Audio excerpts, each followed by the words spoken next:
multi-talented, multitasking, multi-everything people out there. Take it away. Find your glory, write your story, fearless feet will carry you. Time you own it, take your moment, be a fire burning through. Hustling from night until morning, grinding it out, it won't be long. Feel your power, it's your hour, you inspire, you are strong. Enjoy your Zola. No applause? You're all fired. Now that you've reached the stage in your life where quality television is important, Nubian TV is a black network that speaks to your lifestyle. Nubian TV is the world's first digital network devoted to the upscale and political lifestyles of black people. Nubian TV's programming includes politics, travel, fashion, food, automotive, arts and culture, civil rights, music, and more. Watch now on Amazon Fire TV, Roku, or watch globally at nubiantv.net.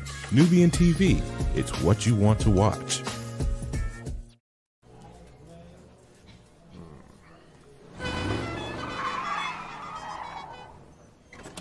Come with me if you want to live a more delicious life.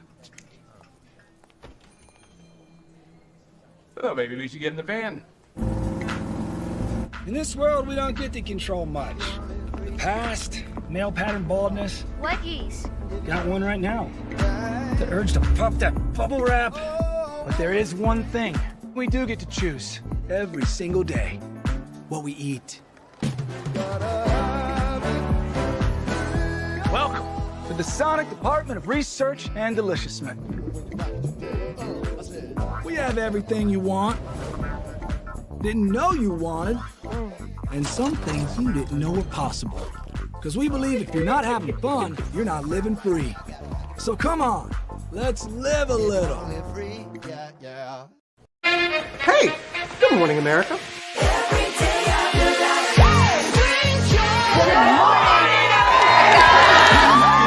Good morning, America. Good morning, America. Good morning, America.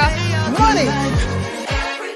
Are you ready? They are ready. Covering the biggest events in the country right now. There's a lot going on here this morning. It's always a good time. That's what the show's about. That's good. Really good. Very good. Coming in hot, Jimmy, coming in hot. It's far from elementary. Good morning, America. I'm not going to try to strut like Michael or anything. I have known George a long, long time. Have you ever gotten him to dance? Look at that face. You don't just see it, you feel it. I'm in. I'm in. I'm in. I'm in too. I'll be here. I am here and so happy. I'm in. I'm in too. I'm in. That tells you something when Snoop Dogg's in. Michael, George, Lara, Ginger. Prepare for a journey beyond imagination, beyond belief, beyond anything you've experienced before. Universal Epic Universe, a new theme park where you'll step through extraordinary portals to 5 immersive worlds. Prepare for a cosmic voyage of discovery, an isle of fire-breathing excitement, a shadowy world of monsters and mystery, new wonders in the wizarding world, and a new way to play. Plus the splendor of a magnificent resort hotel overlooking the park. It's all new excitement at Universal Orlando Resort. A week's worth of vacation thrills with 4 amazing theme parks, a variety of spectacular themed hotels, and incredible dining and entertainment. It's all at Universal Orlando Resort, where you'll find new adventures every day. Explore the astonishing worlds of Universal Epic Universe at Universal Orlando Resort.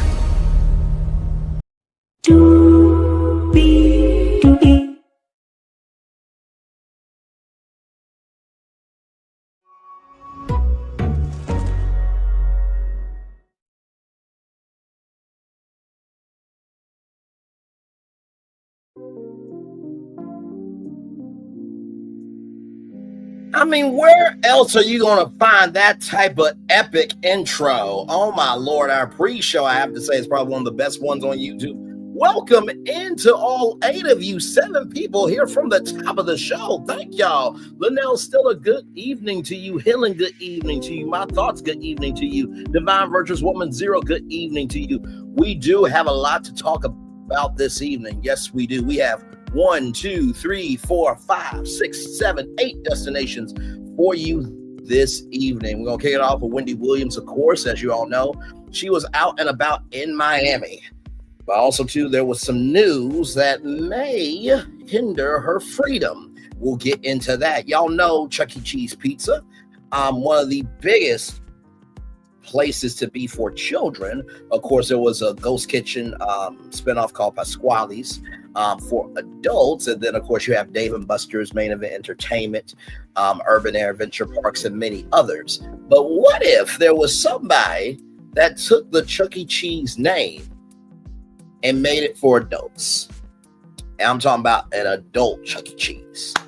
I know what you're thinking. That's Dave & Buster's. Wait till you hear this story right here.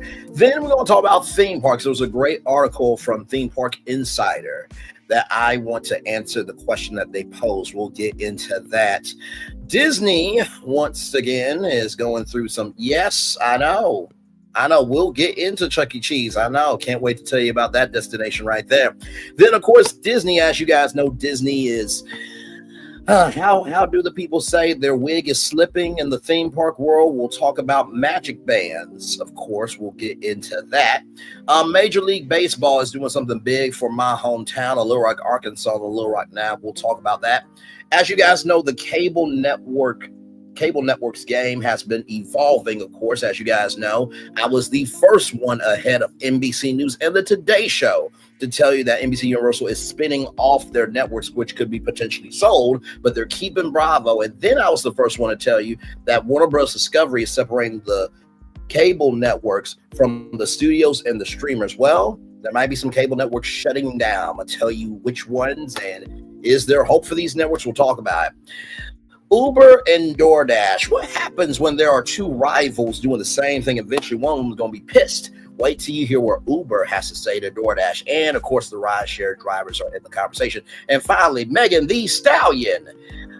Woo, and that Milagro scams, rather. We'll listen to her response because it looks like she wants the crown but can't handle the weight like Carlos King. We'll talk about him tomorrow morning at 11 a.m. But also, too, Megan Thee Stallion has come out with a new tequila. 8 destinations for you this evening. Higher is waiting. Low is available. But y'all can fill out the rest of my words, right? But either way, we got to go on tour, rather. Yes, we do. Let me take down this iconic intro here. You see that virtual tour background? Yes, you do. You hear that legendary virtual tour music? Yes, you do. And then there is me. Hey, everybody. Welcome in. Good to see all of you. 8 destinations for you. Let's get to the again and doing what we do. 8 destinations, 8 people are here right now. Thank you all so much for being here. Like, comment, share, and subscribe. That's here. All right. Let's get to the getting and doing what we do. Before I talk about the article here is Wendy Williams brunching at the Brunch Miami, at the Garden Brunch Miami. Trying to see if I can play it here. Okay, hang on, y'all. It's freezing up on me. Hang on. Okay, there we go.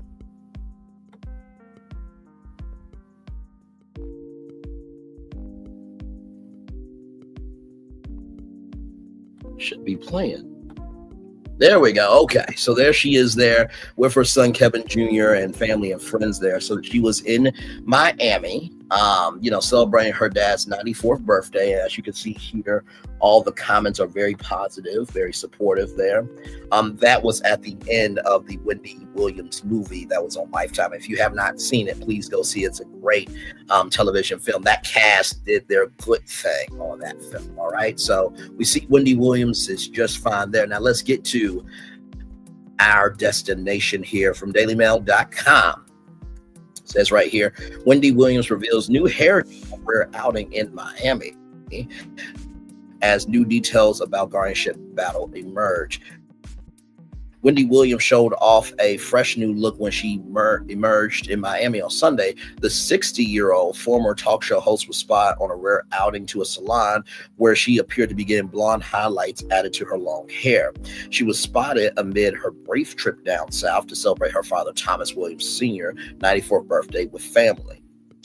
Wendy had previously said she had only been allowed out of her assisted facility twice in the past 30 days for dentist appointments, so she seemed to be living up her chance to get some more fresh air. The family reunion comes amid a new report from TMZ that appears to clear up some of the details about how she came to have solo freedom of movement at her assisted living facility.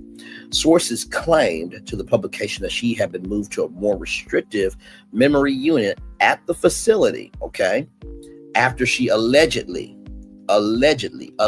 got drunk at a restaurant on the premises. It's all alleged. So as you can see there, Wendy is in her scooter right there. Daily Mail has attempted to reach Williams' guardian for comment. The gossip queen looked casual and relaxed as she navigated the Ventura Mall where the hair salon she went to was located. The wait a minute. The sexagenarian? Okay, I gotta look up what that is, y'all. I'm sorry. I'm gonna keep it a book. If I don't know something, I look it up.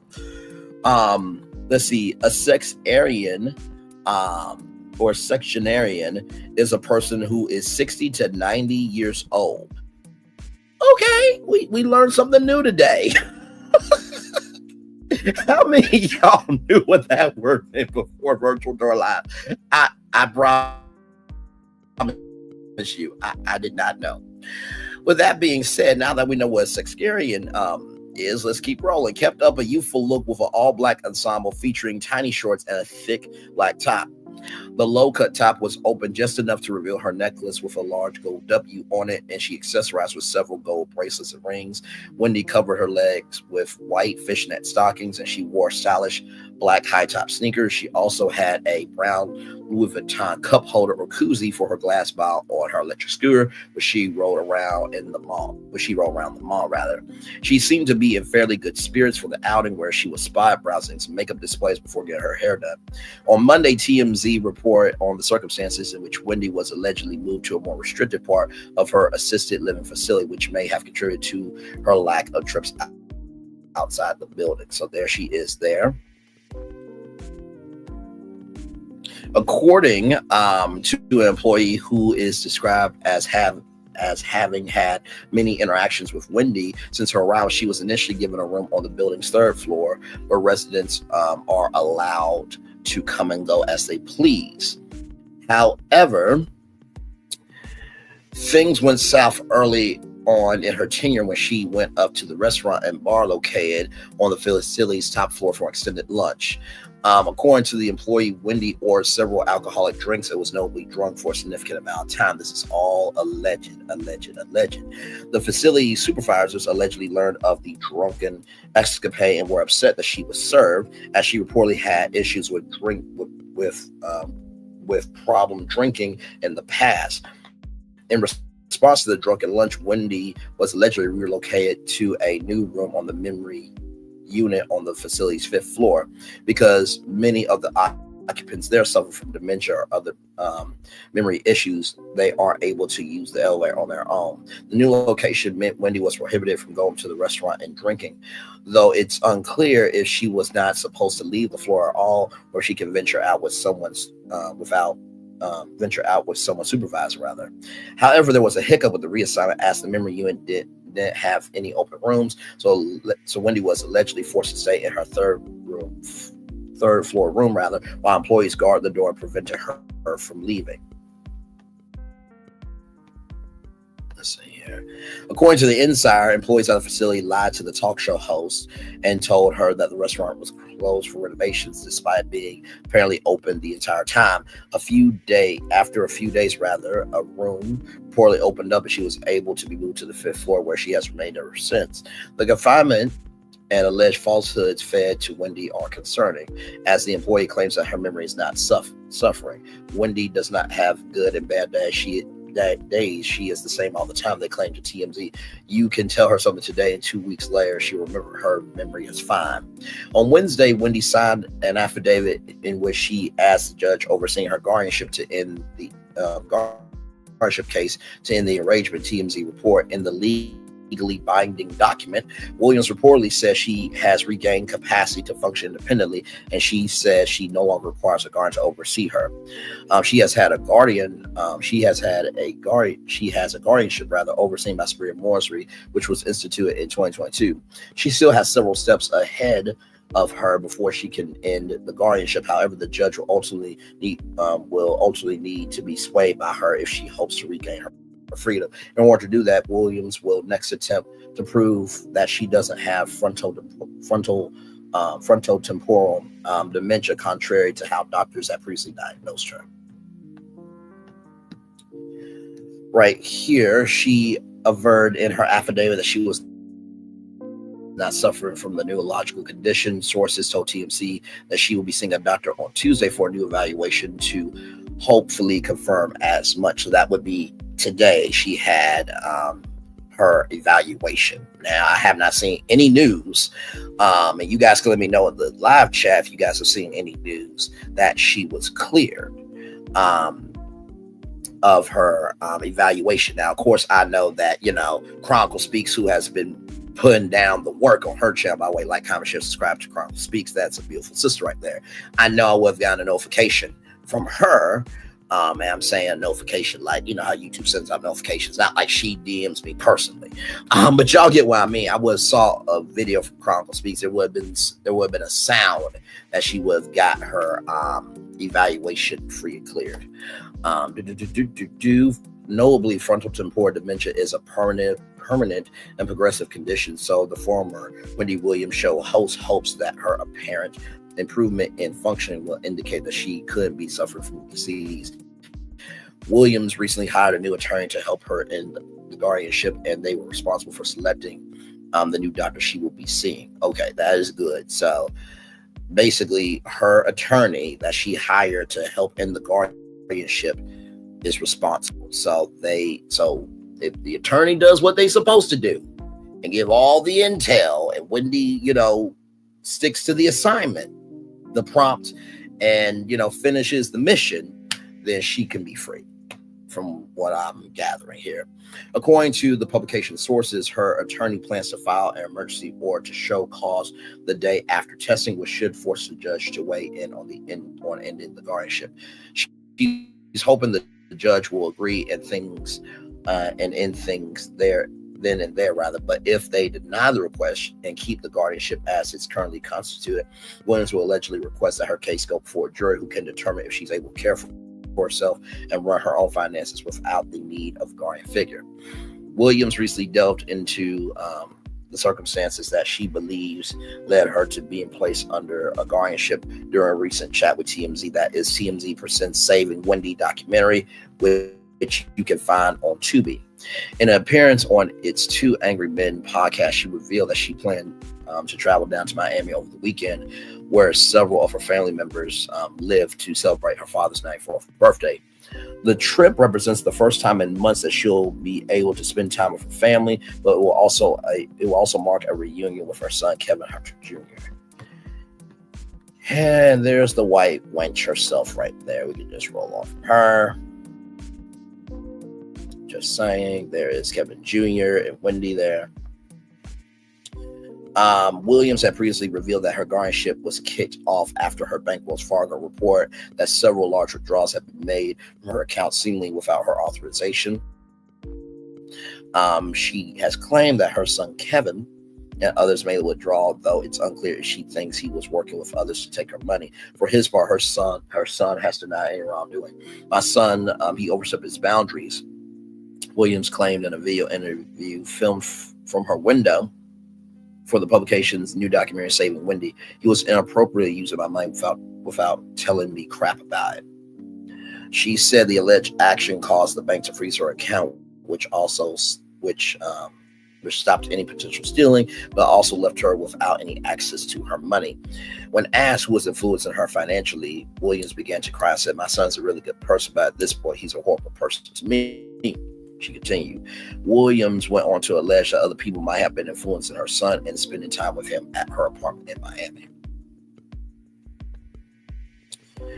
Right here, she mentioned a fishy transaction in which Kevin had allegedly wanted to rent a boat for around $1,500 before allegedly renting on for $130,000, according to Wells Fargo, which he allegedly blamed the bank, though his mother didn't buy that explanation. According to documents obtained by TMZ, the judge overseeing Williams' case said in September 2024 that while Mr. Hunter, her son Kevin, apologized for his past mistakes and inappropriate behavior, the court is not convinced that he can keep her safe or willingly or unwittingly expose her to financial exploitation. Williams, knowing that she will be seeing her son at her father's birthday, assuming he shows up, "I will see him at a particular place, at a particular location. I don't want to say too much," she said, though she didn't care to say more about their current relationship. Woo! A lot going on there. Hello to the 6 people in the building. Glad to have you here. So here's the thing, right? Let's talk about this. Why in the flying hell is there alcohol being served at a recovery center? Can we please talk about that first? Can we please talk about that first? Why in the flying hell is there alcohol being served at a recovery center? I'm just asking questions. That's like putting a Coca-Cola addict in front of sugar and white cherry pixie stick powder and asking them to choose which one is the Coca-Cola. Like, are you serious? Are you serious with me? So Wendy allegedly was on the 3rd floor where she could move around. And so here's the thing, instead of being mad at Wendy, right, who served her? Because those are the people that deserve the smoke, not Wendy.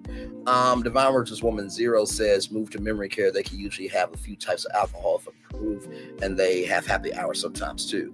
Okay, see, I did not know that. But still, like, that doesn't make any really sense to me. She looks so happy. She does.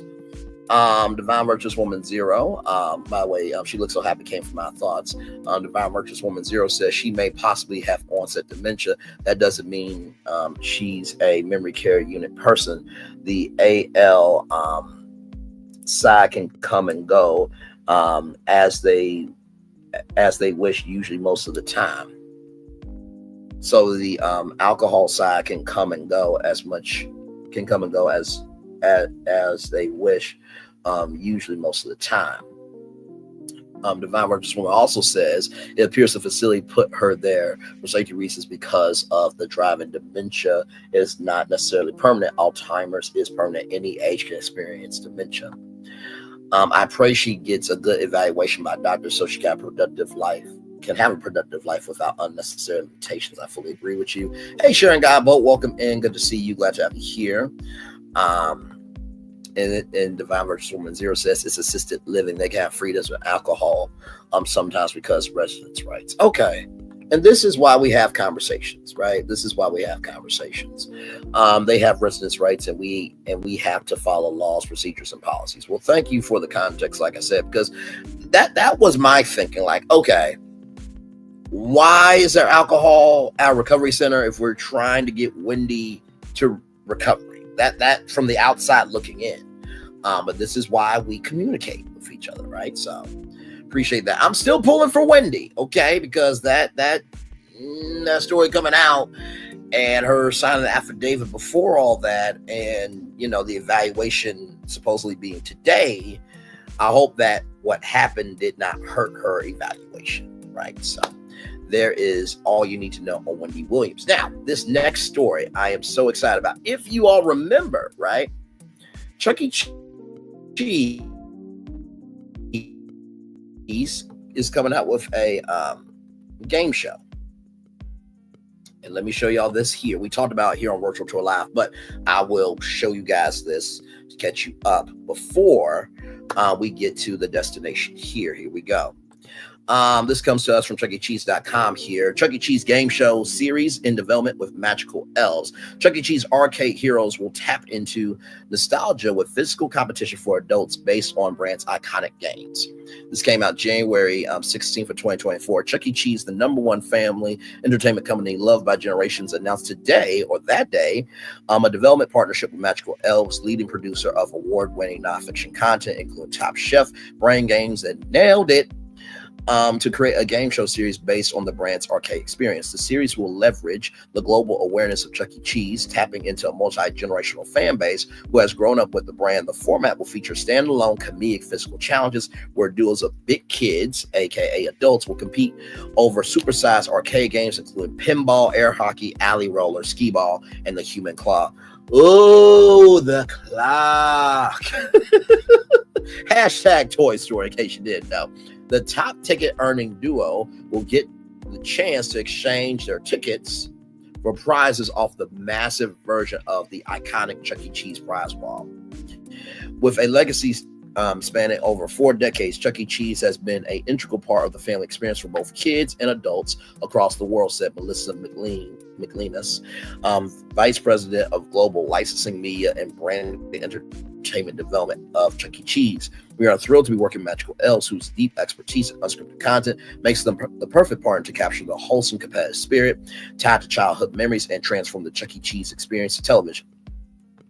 Chuck E. Cheese is the place where a kid can be a kid, but as grown adults, we still have dreams of rolling the arcade, taking on the iconic games we love, says Magical Elves co-CEOs Joe Sharon and Casey Crowley. We're excited to celebrate these legendary arcade games, plus the best of today, all with a supersized twist. The potential series is Chuck E. Cheese Entertainment's first entry into the unscripted format, and the most recent announcement from the Global Licensing, Media, and Entertainment Division. The new division has introduced several initiatives that Chuck E. Cheese expands its brand presence outside of the 4 walls, including a licensed merchandise program and original character content. The project was brokered by a creative arts agency. And then there is the phone number for the media contact, Alexandria Brady, right there. So, with that being said, now that you got the context that Chuck E. Cheese is trying to expand, check out this destination here from Nintendo Wire.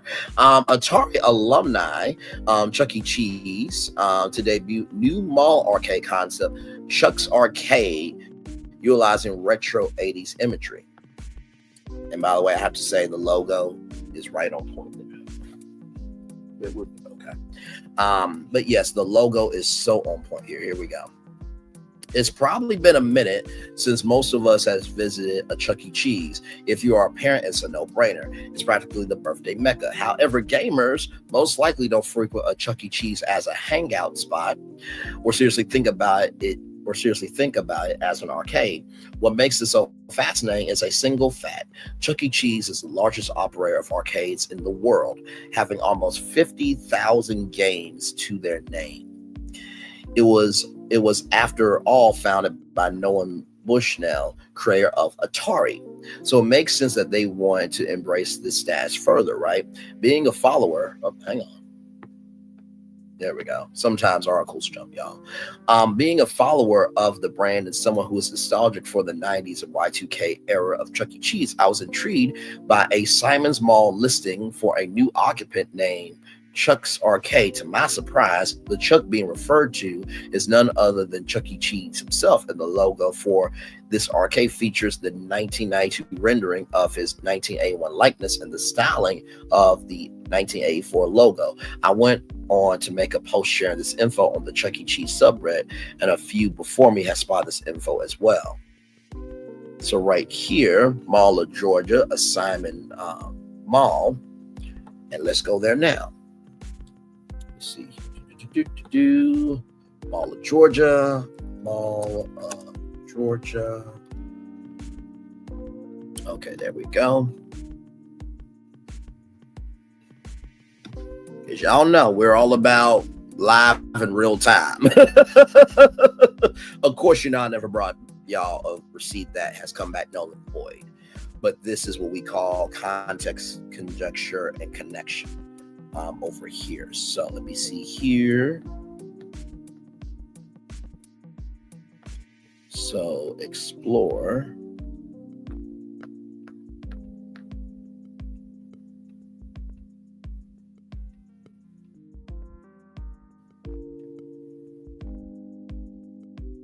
Okay, here, let's see here. So if I go down, make sure I'm seeing it before I show y'all. Oh, get that off. Thank you. Here it is. Here it is. Not Mall of America. That's in Minnesota. Right here, Mall of Georgia, Assignment Mall. Right here, Chuck's Arcade. Now, obviously, to get the permission from Chuck E. Cheese, had to be approved for this. It had to be. So it says right here, coming soon, arcade games for everyone. And as you can see there is the logo of Chuck's Arcade right there. So this will be at Mall of Georgia, in Georgia. Their location, by the way, is, let's see, about right here. So quadruple 3 Buford Drive, Buford, Georgia, 30519. So that's where Chuck's Arcade will be. Okay, right here. Let's go back to our destination. So here is the Chuck E. Cheese subreddit here. Then after that, says here, I was even more surprised that the listing for this new arcade already had a spot carved out in the Mall of Georgia in Buford, Georgia, and was said to be coming soon. Another listing for Pheasant Lane Mall, Nasha, New Hampshire, followed with the same info. So let's go there.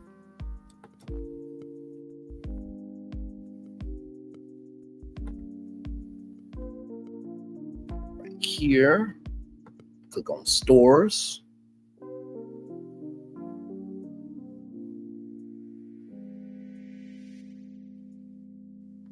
Let me scroll down.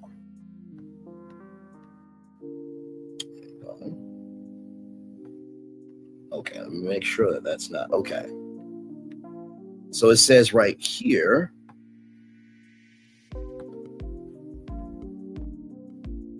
okay, now this says Chuck E. Cheese, right? So right, but wait a minute, hang on. So not the Chuck's Arcade logo, but Chuck E. Cheese, but it's the Chuck E. Cheese logo here. It says coming soon to Pheasant Lane Mall, Chuck's Arcade. Check back here for more information. So if I click that there, that takes me to Chuck E. Cheese Instagram. But let me type in Chuck's Arcade to see if they have. Nope. Here it is here, y'all. Let me be right back. Hang on. Let me see something on my phone. Hang on. Be right back. We're still live on tour. Like, comment, share, subscribe.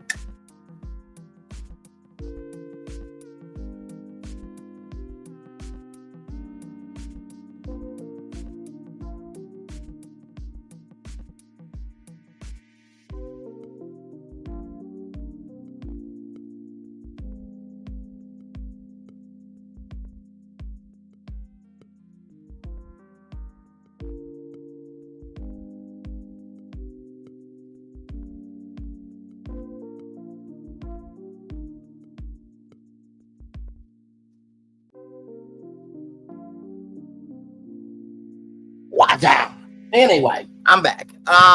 The reason why I went to my phone is because sometimes, and it's really weird, I don't know why, but sometimes it'll show more on your mobile than your desktop. But either way, it just takes you to Chuck E. Cheese. But so we have two locations: Mall of Georgia and then Pheasant Lane Mall in New Hampshire. The location of Pheasant Lane Mall, of course, we all know it's in New Hampshire, but where's the address, you say? 310 Daniel Webster Highway, Nasha, New Hampshire 03060. Okay, now back to our destination here.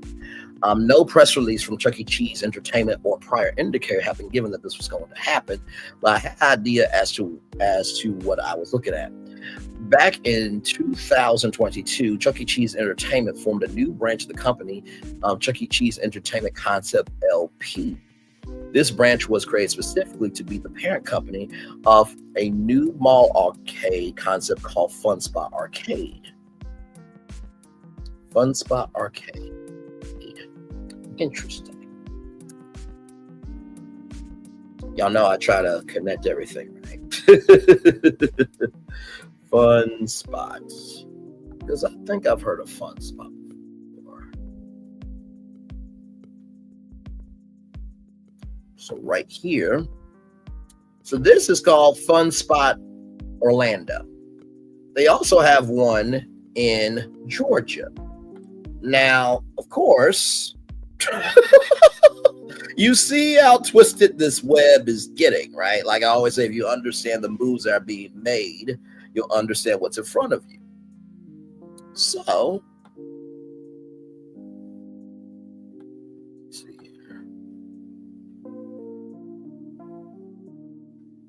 So they have right here, they have two locations, right? Oh, hang on. There we go. They have two locations here, Orlando and Kissimmee, Florida.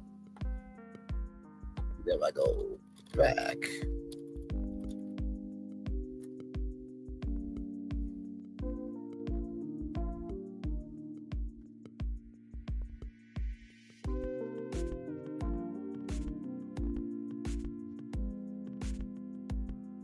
And here's the fun parks here. So they have right here, Fun Spot, Orlando, Florida, Kissimmee, Florida, and Fayetteville, Georgia. Now, we don't know if, this new company from Chuck E. Cheese has a connection to Fun Spot. But when they said Fun Spot, that was the first thing that I thought of. A new mall arcade concept called Fun Spot Arcade. The arcade brand wouldn't have any ties to Chuck E. Cheese in its name or look. It wouldn't have pizza, birthday parties, or mascots. It was focused on being a small arcade mall concept, not dissimilar from Namco arcades. Pac-Man, by the way. I can recall from my childhood, like Aladdin's Castle, or more appropriately, Atari Family Fun Centers. So that's basically a Chuck E. Cheese there. I remember this particular this particular air hockey table, of course, that iconic photo right there. And then, of course, Studio C, where they had all the animatronics. And I remember that race car right there. That is the Sky Tubes, where kids would get stuck. My Lord Jesus. Fun times indeed. The Fun Spot Arcade was considered a prototype concept. It was and as such was trialed in a few different situations. The first of which was at a Holiday Inn Suites Resort Suites in Orlando, Florida in 2022, signaling the beginning of a hotel arcade management proposition. However, the first public acknowledgement of the brand's extension didn't come until September 2024 in the form of a press release regarding a Fun Spot Arcade opening at a Simon Moss location, Trumbull Mall in Trumbull, Connecticut. This was the first use of the name Fun Spot Arcade. The mission statement was to be all ages arcade rather than aim specifically at children like Chuck E. Cheese is. Okay, hang on one second. Let's look that up.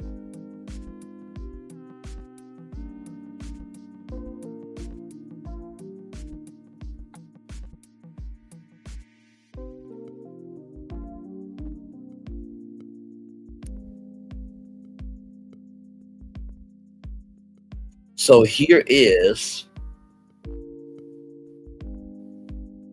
Fun Spot Arcade right here. And it came out here on the Connecticut Post September 15th of 2024. So Fun Spot Arcade opened at Trumbull Mall on September 6th, is owned by Chuck E. Cheese Entertainment, the parent company of Chuck E. Cheese. So let's go to Trumbull Mall. And right here, step into Fun Spot Arcade, the newest hotspot for entertainment and adventure. Whether you're a seasoned gamer or just looking for a fun way to spend your day, Fun Spot Arcade has something for everyone. Located conveniently in Trumbull Mall, our arcade is designed with kids, teens, and young adults in mind, featuring a thrilling mix of the latest video games, classic favorites, and interactive experiences that will keep you coming back for more. With state-of-the-art technology and a vibrant atmosphere, Fun Spot Arcade is a perfect place to challenge your friends, beat high scores, and unlock new adventures. It's not just an arcade; it's where fun meets excitement, and every visit is an unforgettable experience. Join us at Fun Spot Arcade at the Trumbull Mall. Get ready to play, compete, and have a blast. So they have been in the back room trying to expand. And here is Chuck E. Cheese wiki right here. It says here, locations currently open at Trumbull Mall in Trumbull, Connecticut. Tyrone. Now, how did Tyrone get a mall?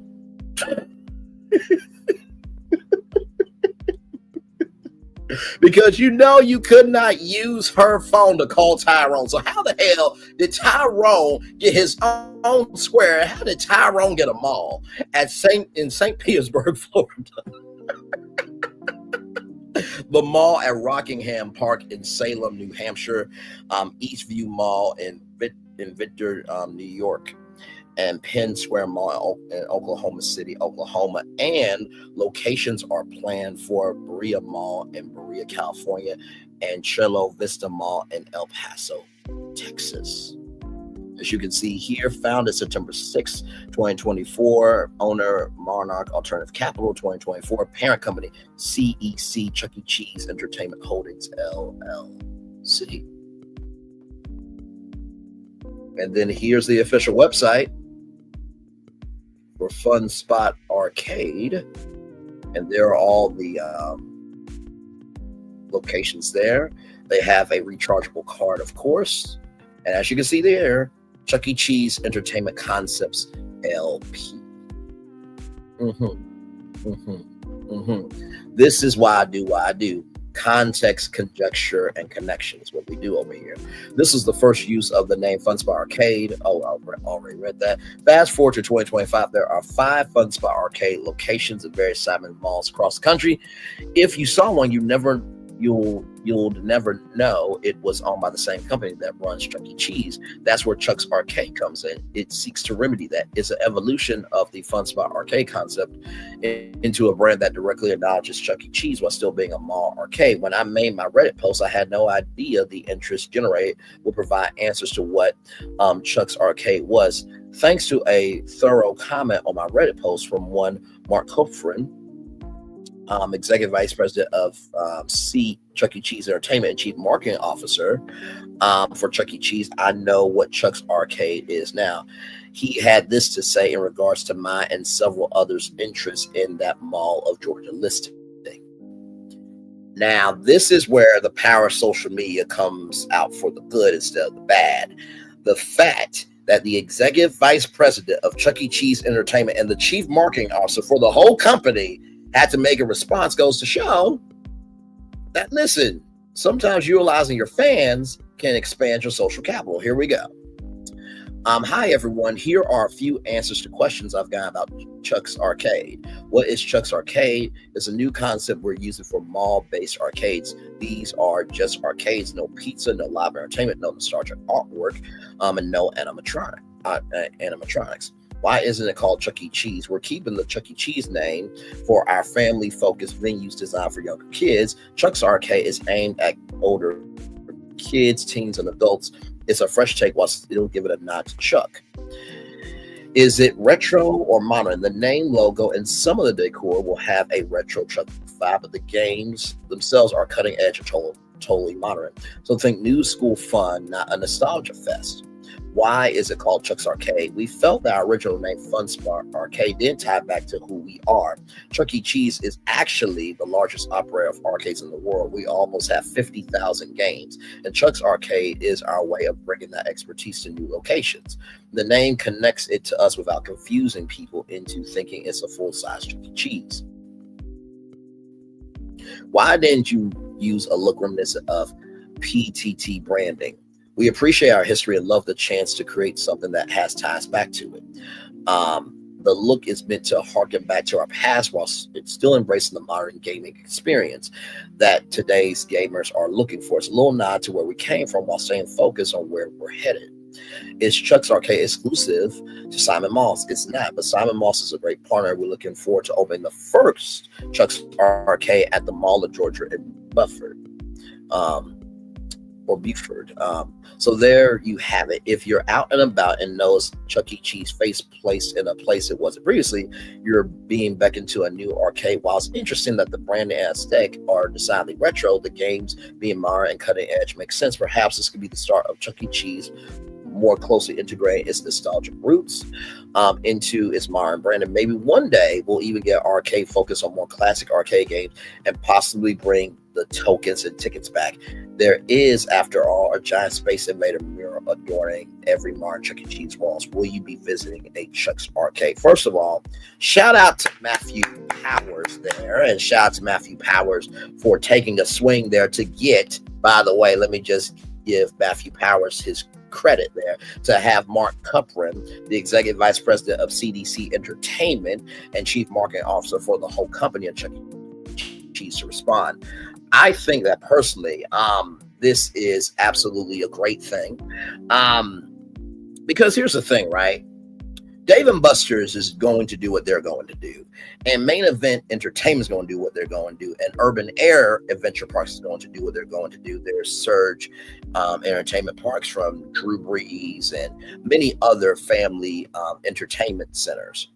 Why not Chuck E. Cheese expanding? Because here's the thing, even though we grow up, we are still kids at heart. It's just like the Toys R Us revival. Now, I know, you're gonna be like, you know what, hang on. You know what, this is what I'm going to do. Because I just got like that. Hang on 1 second. You know what? I might have to download this video for every time that I have an idea. But for those of you who are nostalgic, I know you lying. Okay, we'll talk about that.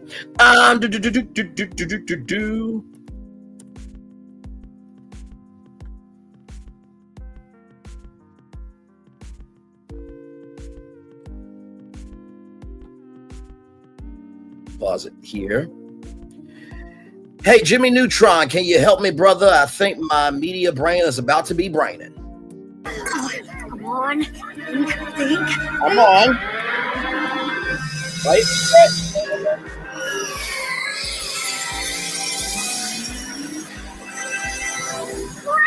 There it is. Thank you, good sir. Now, of course, as you guys know, Toys R Us is in the middle of a revival. You know Funko Pops. There's a new company called Thrill Joy, which is a new collectibles company by the creator of Funko Pops. GameStop has gotten into collectibles. So this is just me having a brain blast. Maybe if you combine a Toys R Us with new toys from Toypreneurs and some exclusive Toys R Us exclusives combined with a Chuck's Arcade, boom, and a boom. I'm just saying. Okay there. Let me catch up on some more comments here. She's not at a rehab center, which is what she may be. Which may be what she needs instead. Absolutely. That was on Wendy Williams. I love Chuck E. I love Chuck E. Cheese. 2, when I have to take family to a children's event, I do Dave & Buster's and Stars and Strikes 2. Yes, that's another one. Round 1 Entertainment as well. I think that Namco Entertainment also has their own thing. As well, their own family entertainment center. Lord Atari, the Changer generation started with playing that game. With that game playing station back in the day. Laugh at that brand. We also have Fun Spot 2. I've been to both. The family loves it. Braylon, did he come up with this because adults still like playing games? I wonder. No, Matthew Powers didn't come up with that, but he did find this intel that was supposed to be exclusive. So Matthew Powers is a nerd like Braylon Lee's a nerd. 10 likes, 3 in the chat. Braylon's virtual tours appreciates his tours and for joining his tourism destinations. Enjoy. Absolutely. So just imagine Toys R Us and Chuck E. Cheese teaming up, because think about it. If you can create a big enough Toys R Us that can fit a Chuck's Arcade, now you have 2 audiences. So now you have people who may come to Toys R Us to play games. And then after you get done playing those games, now you can go buy a toy, and then you have 2 audiences feeding into each other. I'm just saying, Toys R Us and Chuck E. Cheese, I'm available. You know, I listen. I ain't got nothing else to do well except virtual tour. You know, just that's a part of the brand. But I'm just saying, I think that would be a good idea. Don't think so? A Toys R Us combined with a Chuck's Arcade. A Toys R Us combined with a Chuck's Arcade. And not to mention too, like I said, Funko Pops and Thrill Joys and, you know, collectibles are huge for adults. And also, too, you can have merchandise, t-shirts and hats and hoodies and cups and, you know, lounge fly backpacks. Like, this could be a thing. This could be a thing. The grown-ups be playing at Chuck E. Cheese, too. I did see somebody have a throwback birthday party at Chuck E. Cheese, and I thought it was the funniest thing ever. So, yes, indeed. There. Yes, indeed. Don't you just love our show? Yes, indeed. Yes, indeed. There. By the way, let's roll on here as we have more Virtual Tour Live coming at you right from the space right here, right now. From Theme Park Insider, from Robert Niles, the editor, do theme parks still need franchises? Is this franchise era coming to an end in studio entertainment? And if so, what will that mean for theme parks? Disney's Captain America Brave New World opened to nearly $200 million in the global box office last week, but reviews have been mixed at best, leading to concern that ticket sales will drop swiftly for the latest installment in the Marvel Cinematic Universe. The MCU has been the most successful franchise in film history by total box office, but it has been losing momentum since the conclusion of the Infinity Saga. Looking at other film franchises, and the MCU has plenty of company with recent struggles, Disney has scuttled. Hang on, is there a way to close this out? No? Okay, we'll just roll with it, y'all. Okay, there we go. Yes, looking at other film franchises, and the MCU has plenty of company with recent struggles. Disney has scuttled many Star Wars movie plans since The Rise of Skywalker bombed with critics and underwhelmed at the box office. The Wizarding World abandoned its Fantastic Beasts series after a less than expected performance, although the Wizarding World of Harry Potter Ministry of Magic is based off of the Fantastic Beasts series, by the way. DC is rebooting after Black Adam, the disaster that was. But public sentiment for the upcoming Spider-Man film might be as much morbid curiosity for how James Gunn can save this troubled franchise as it is genuine excitement. James Bond is dead in the water at the moment. Jurassic World has a new film this summer too, but the Rebirth title suggests that help is needed there too. Fast and Furious appears to be coming to an end with its next film. It's a tough market for big-time intellectual property right now. So what does this have to do with theme parks? Maybe a decline in big franchise popularity. This provides an opportunity for parks to create some original stories again. Epic Universe will open with plans devoted to 2 film franchises, Harry Potter and How to Train Your Dragon. A third will feature Nintendo. while the park's fourth land will be themed to Universal's classic monsters. Dark Universe promises original stories featuring the characters that made Universal Studios, and that's a big reason why so many fans are excited for it. Universal is also starting up plans for a new park in the United Kingdom. Universal has not had an official theme park presence in Europe since the Port Ventura days, but the UK has been the big market for the Universal Orlando Resort, so it's not like people in Britain are unfamiliar with Universal parks and attractions. Perhaps this might provide an opportunity for Universal to do something different in Britain, and maybe instead of duping up another Minion Land, rather Fast and Furious coaster and Jurassic World ride, maybe Universal could explore some stories it has not already told in other parks. I'm hearing that Universal will not have Harry Potter rights in the United Kingdom. That is interesting, because you would think that would make the most sense. For those of you who don't know, J.K. Rowling is a United Kingdom resident, and she was born and raised in the United Kingdom. And Harry Potter, its foundation is based off of London. So I'm surprised that may not be happening with that. That's a huge intellectual property that a lot of people would do. Plus, not only that, the cool thing about Universal is that they have exclusive wands. So the wands that you can only get in Hollywood, you can't get in Orlando. The ones that you only get in Orlando, you can't get in Hollywood. The ones that you can only get in Singapore is only in Singapore. The ones only in Japan are in Japan. So imagine having UK exclusive wands that you have to fly to the UK to actually get. I'm just saying.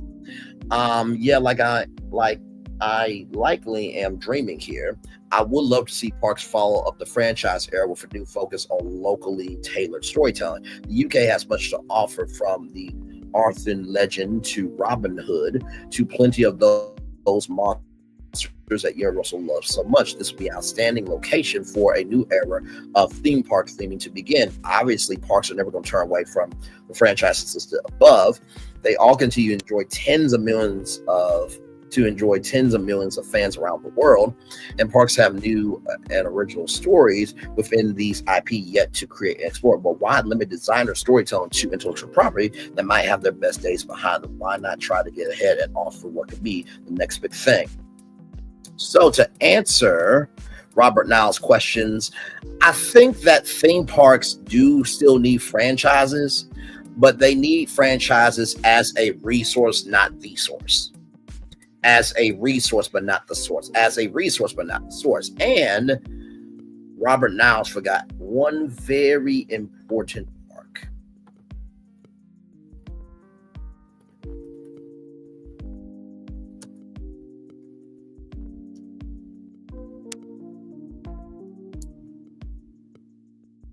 This one.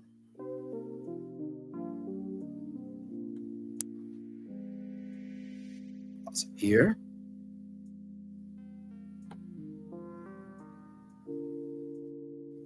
Here it is here.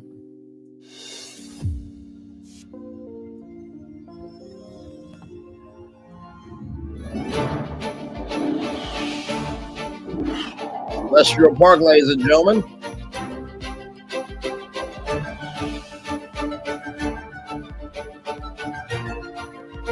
How to Train Your Dragon, I Want a Bird. Stardust Racers.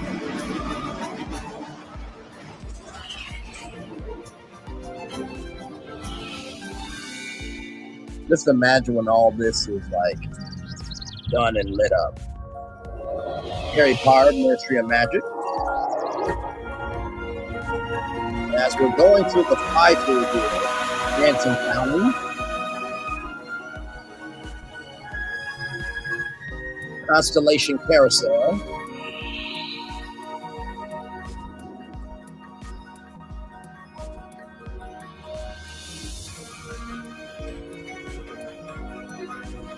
The Atlantic Restaurant there, which, by the way, yes, you will be surrounded by water, and that is inside there is based on a Victorian steampunk aquarium thing.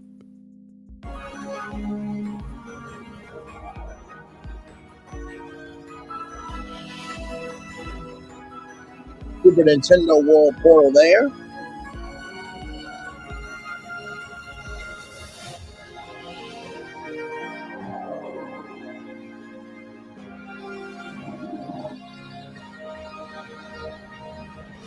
And of course, the big mama, the big daddy, the big kahuna, the big everything dark universe right there.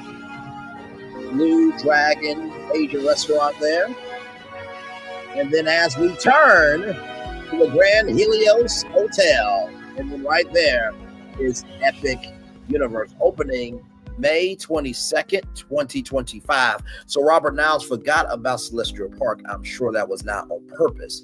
But I think what this is going to do is it's going to make other theme parks wake up to be like, okay, are we leaning so much on intellectual property that we forgot our role in theme parks to bring out the themes of the possibilities of what can be? Because if you're leaning more into exploring intellectual properties and just bringing to life from what you've seen into reality, then what's the point? I mean, there's a whole, y'all don't remember, what was it called? Roller Coaster Tycoon, Planet Coaster. There's already virtual world building where you can make anything, right? So instead of taking what we've seen and making it real, do what you're supposed to do and be original. So like I said, intellectual properties are never going to go away because the merchandising, the fan base, and not to mention the diversification of how those intellectual properties can reach fans. But also too, I think that these theme parks being able to take a swing of creating something new might just bring people back.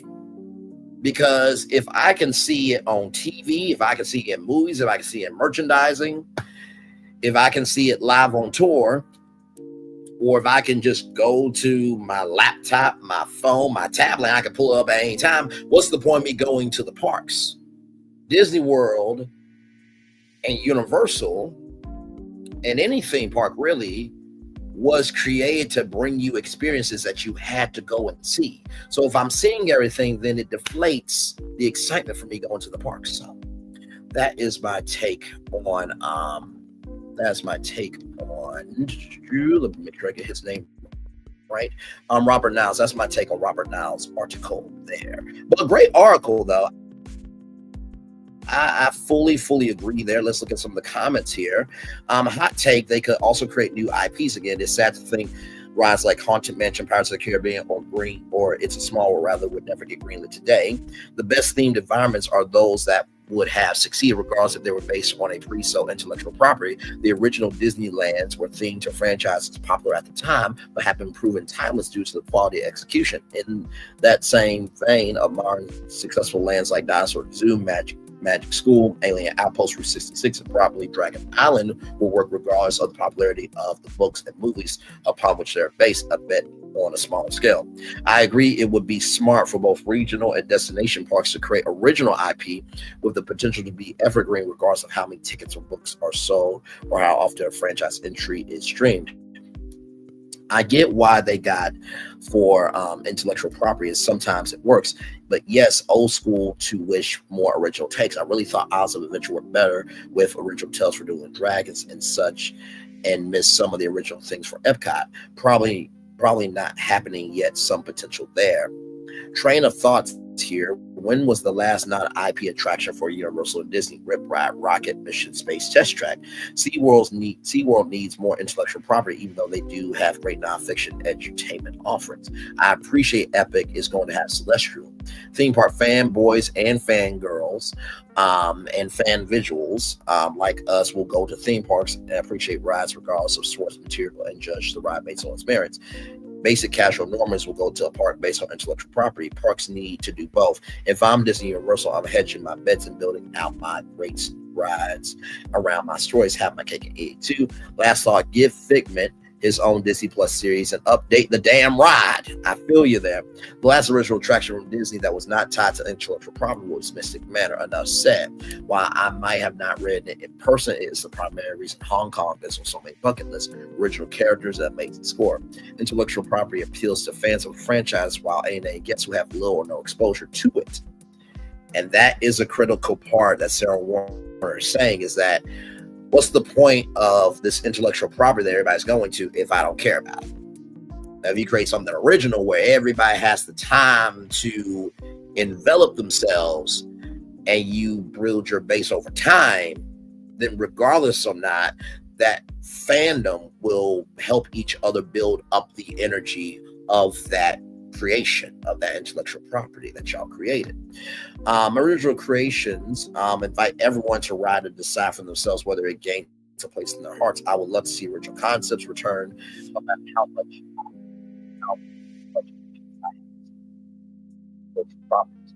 okay, this has been one I have thought about for a while. There are two options.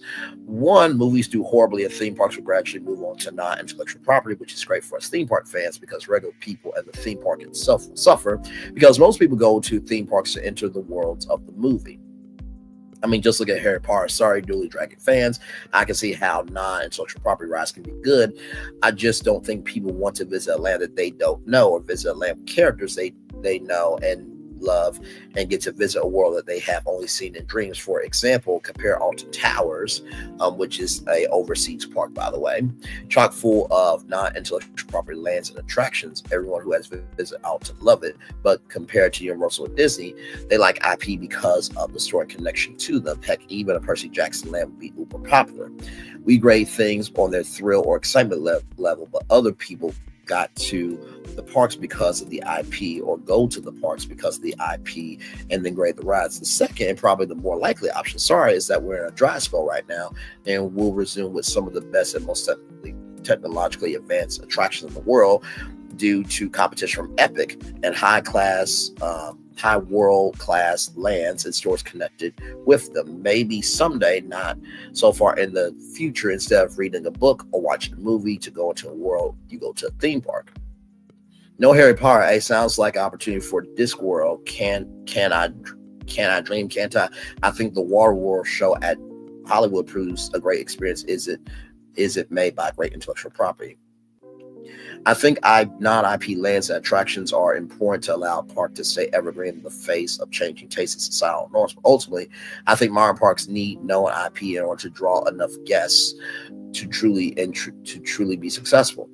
Universal's taking a big risk by putting their non-IP land front and center Epic Universe, forcing guests to walk through Celestial Park to reach the 4 intellectual property themed portals.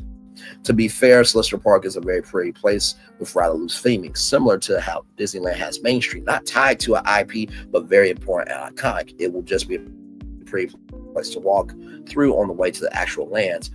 If it had in-your-face lore that's not just a pretty park owned by higher beings with portals, and something with a story heavy as the other intellectual property in the park, we would probably have a problem. It only has 2 rides, and none of them have a real story that follows an arc.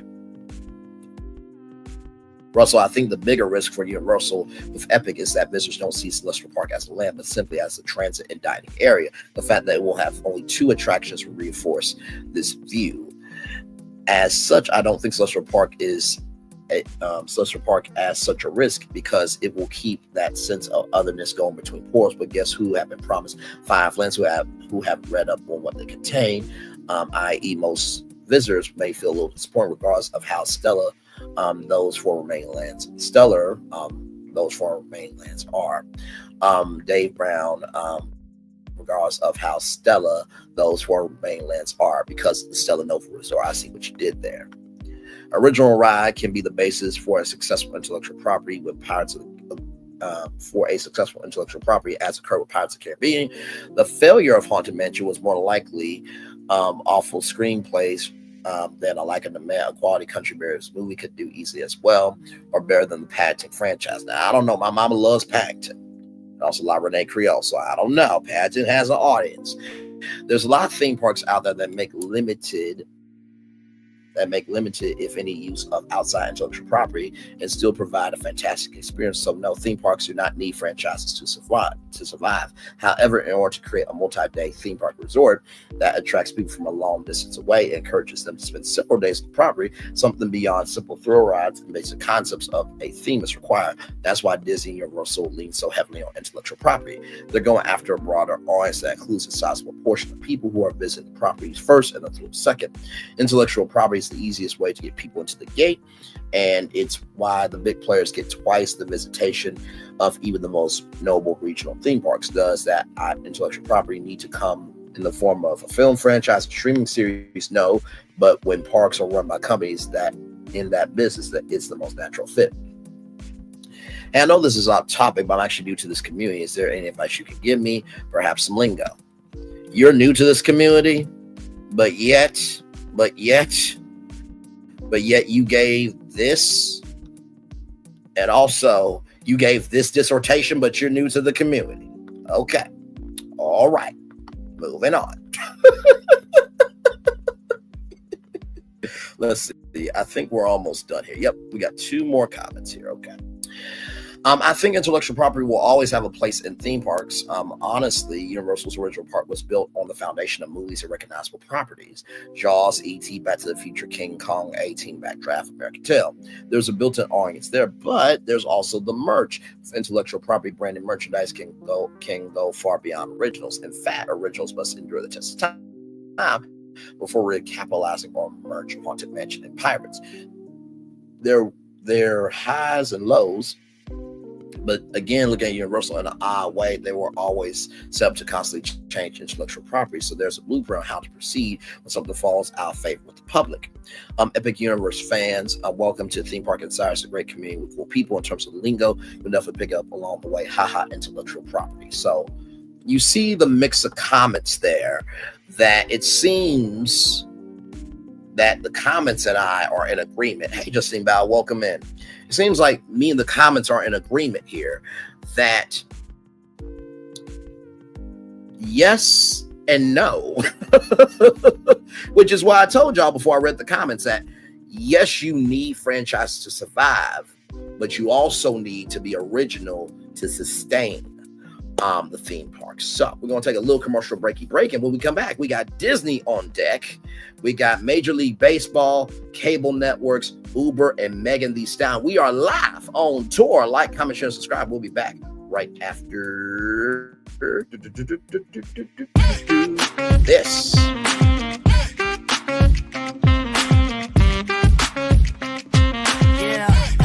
Yeah, we hustle all day.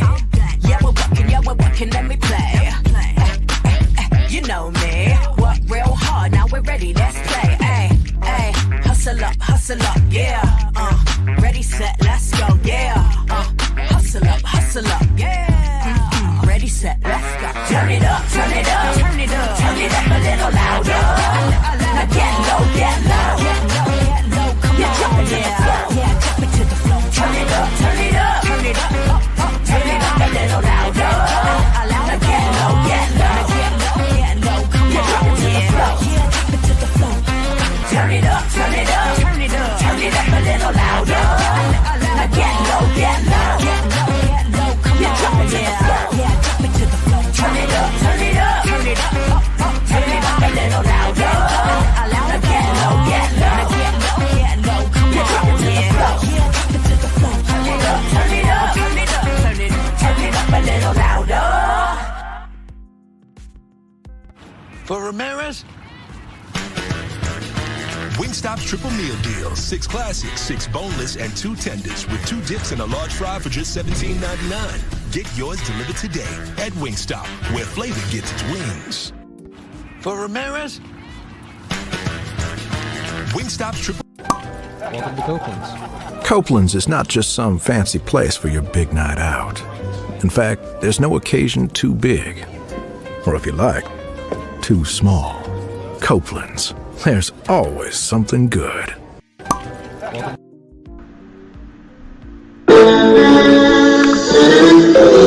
Sweet morning dew, one look at you, and it was plain to see you were my best I knew. I come from nothing. Our son is your son. Welcome to the celebration.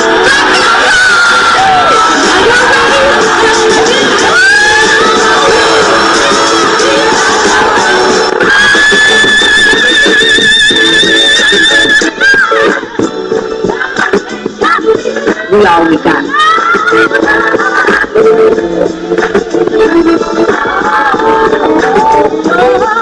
I'll see that. Don't you leave here today with happiness. I want you to leave here with joy.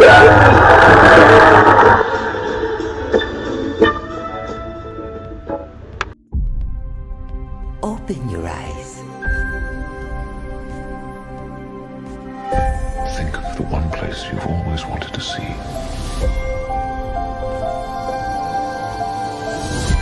This is where our magic comes from? They say if you dream a thing more than once, please, please, please, it's sure to come true. Everything you see exists together in the great circle of life. There are stories about what happened. It's true. All of it.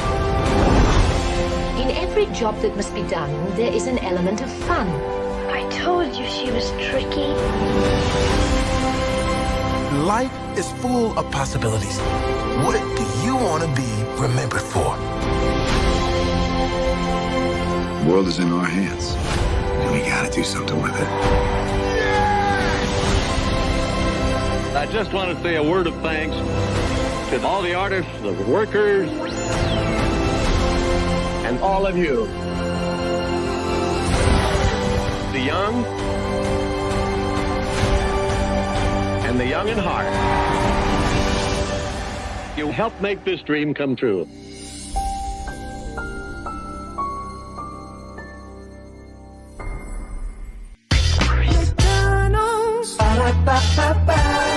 I'm loving it. I'm loving it.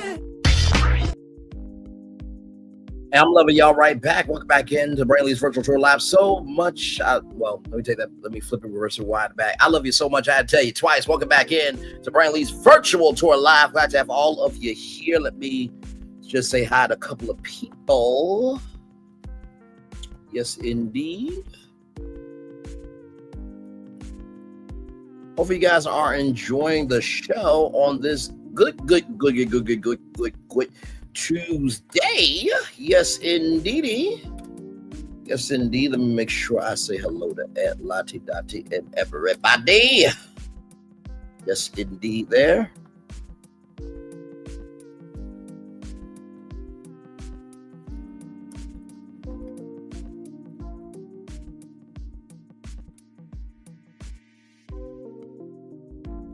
Okay. All right. I think I got everybody there. All right. Let's get back to our destinations here. So I utilized that Disney commercial to get us to our next destination here. This comes to us from Disney Tourist Blog as it pops up here. From Disney Tourist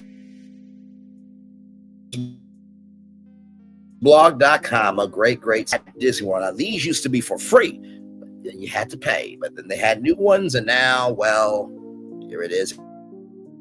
There. It's the end of an era for magic bands at Walt Disney World. This discusses the decline of Disney's magic bands, what led to the absence of OG magic bands in the pre-arrival discount purchase program, and why we don't recommend first-timers purchase the wearable and other thoughts. We'd be remiss if we didn't start in the same spot as several recent articles. Retreading ground previously covered in Walt Disney World is worried about its high prices and that progeny of posts. The company has internal concerns about Disney alienating the middle class, with growing fears about how price increases and unpopular decisions are angering fans and losing guest goodwill. As we point out, it's not just price increases, it's those coupled with corresponding cuts, nickel and diming, and other ways the guest experience has been diminished. Price isn't only the only or perhaps even primary concern is the value proposition, which has taken hits in both directions. There have been a few nails in the proverbial coffin of Magic Bands at Walt Disney World. The devices were once ubiquitous in the parks because they were given away free to all Walt Disney World Resort Hotel guests. This on-site perk was eliminated in January 2021. Rather, it was one of several soft resets to the guest experience that was announced in mid-2020 before the parks even reopened. Walt Disney World retiring the complimentary Magic Band distribution program and switching to a pre-arrival discount was announced in the exact same press release as Disney Park Pass reservation system. This bombshell came after only a couple of weeks after the retirement of FastPass Plus and Extra Magic Hours, as well as the suspension of the Disney dining plan. So basically, Extra Magic Hours is where you could be in the park for up to an extra 3 hours after the park closed, or you can go to the park an hour early. But now it's only available for people that are staying at deluxe resorts, right? So there is that there. Fast Pass Plus, by the way, let me get Fast Pass Plus up here. So Fast Pass back in the day was where you could, put your ticket in this machine and you'll get like a time of when you could, come back for a ride.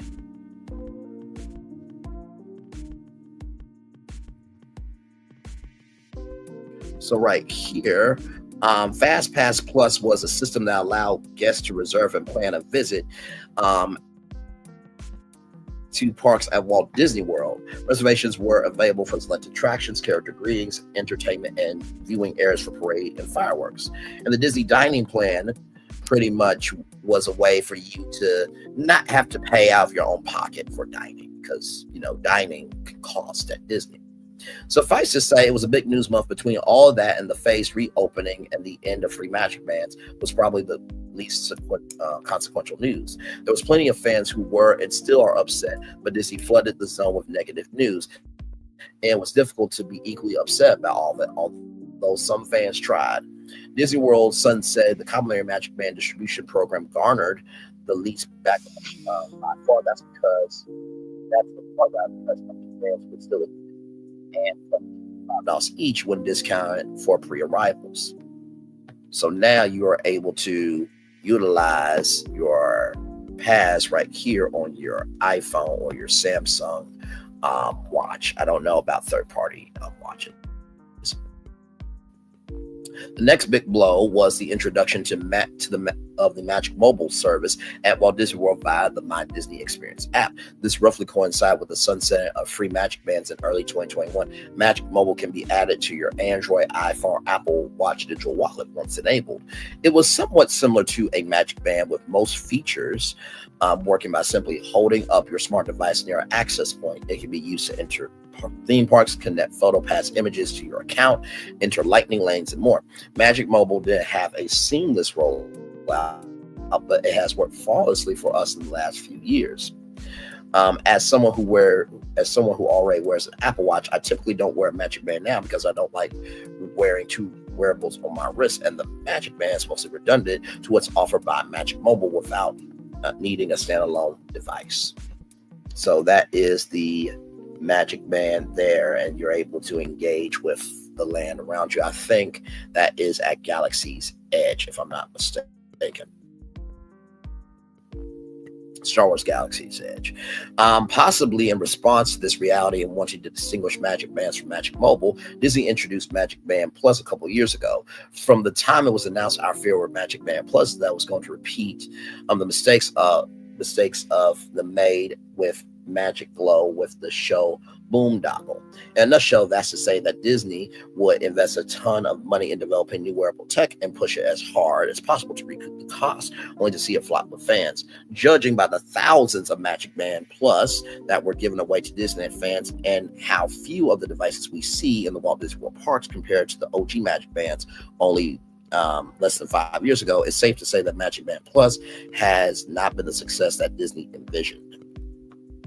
The newest generation of the device was probably the knockout punch for both the regular old Magic Bands, known officially as Magic Band 2.0. When you take time passing by the technology, Magic Mobile offering a suitable alternative to many guests for free, and Magic Band Plus being met with an icy response from most fans, it's not surprising to see fewer guests wearing Magic Bands in the parks. Of course, one big factor that cannot be overlooked is the cost. What was once free for everyone staying on site now comes with a charge. The minimum is $25, and there are upgrade options costing as much as $45. If you want anything other than a plain color, the price is at least $35. You're arguably better off just waiting for a sale at the Disney store, which also has a better selection. That brings us to the main point of this post. Here's the current selection of the pre-arrival Magic Band discount upgrade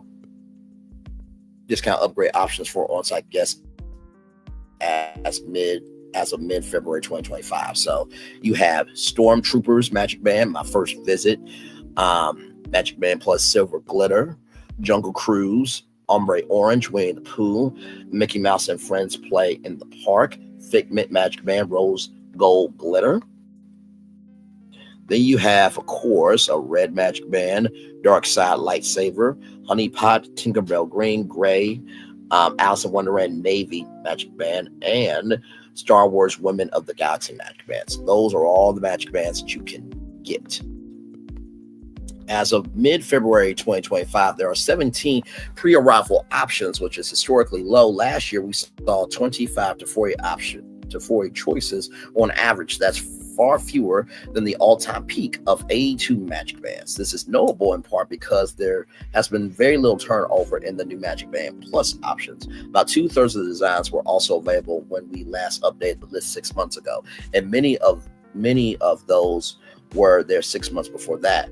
We're seeing very little turnover, which is probably because Magic Band Plus has flopped, or because the pre-arrival discount has a low uptake, or a mixture of both. Notably, for the first time ever, there is not a single regular old Magic Band 2.0 available via Walt Disney World's pre-arrival discount program. So there it is there. So what they end up doing is they actually used to send you these to your house. So that way, when you got in the park, automatically you can get into the park. That used to be free. Now you have to pay for it.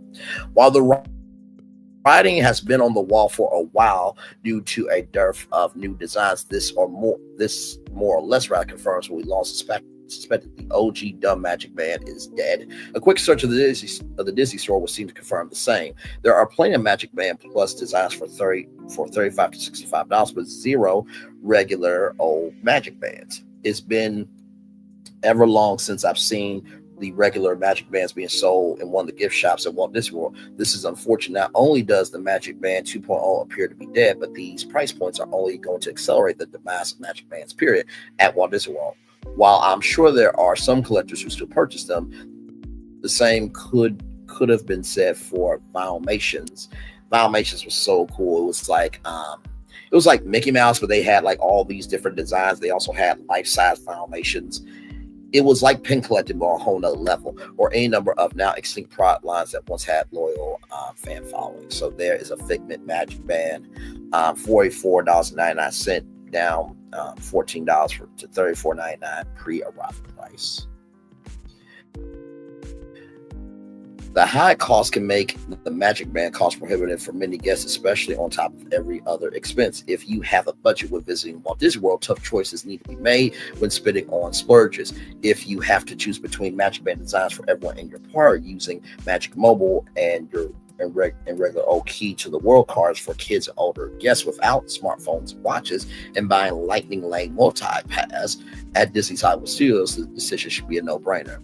Magic Band Plus is a minimum value add, whereas LLMP is hugely advantageous.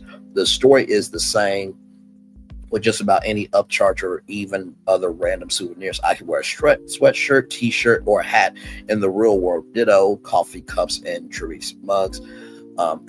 Magic Band Plus is dead weight at home. Not only that, but Magic Band Plus is minimally useful in parks, and mini games are somewhat enjoyable, although perhaps more so from a people watching perspective thanks to all the arm flailing.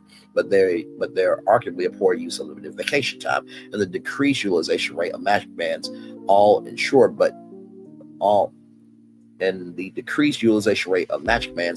ensures rather that Disney won't throw away good money after bad by investing more resources to create new ones, hopefully. Okay, I think we're almost done there. Yeah, okay. All right, here. I'm honestly surprised that Disney even bothered to roll out Magic Band Plus at Disneyland and Disney Cruise Line, or that they continue to add effects into shows and elsewhere. Maybe this is a matter of the company knowing more than me, and Magic Band Plus being a quiet success rate. I doubt it. More likely is that they want to recoup / spread out some of the development costs committed to the expansion years ago when they expected it to be a big hit, or are still somehow holding out hope it will gain traction. I don't know why technology doesn't exactly get better with time. Again, this has shades of glow with the show. Despite that flopping internationally and finding limited success when it was a mill stateside, Disney kept trying to make it a thing for years. In doing so, they dedicated wasted valuable retail space to promote a product that was DOA, dead on arrival. The good news is that in light of all of the above, Magic Band Plus will probably continue to be sold for at least the next few years. As with the OG Magic Band, the devices will likely continue to be supported long after that. Just as you can still use a Magic Band 2.0 from ages ago, you probably still be able to use Magic Band Plus from launch in 2030. Right there, that is the sword and the stone there. If you pull that out, you become like king or queen for the day. That's great for fans who already own Magic Bands, but nevertheless, we recommend that most new guests do not buy Magic Band Plus devices, especially aimed at first-timers who don't have any sentimentality for the wearables and might otherwise be swayed by fans who have outside nostalgia for the devices that is based largely on the perceptions of Magic Bands from over 5 years ago, not a clear eye cost-benefit assessment of the wearables today. As of 2025, the Magic Bands are simply not worth the high prices. The free alternatives function nearly as well, and the opportunity cost of allocating a portion of your vacation budget to Magic Band Plus as opposed to something else will seldom make sense. It's for this reason that Magic Bands made our list of the worst waste of money at Walt Disney World. That's why I bought my last Magic Band, no matter how much I might have liked the fitment design above. All of this is bound to be controversial, unpopular with longtime diehard fans, and I get that. It breaks my heart just a little bit to write this. We started using Magic Bands since the original pilot program over a decade ago and have a lot of nostalgia for the wearables and simpler times that they represent.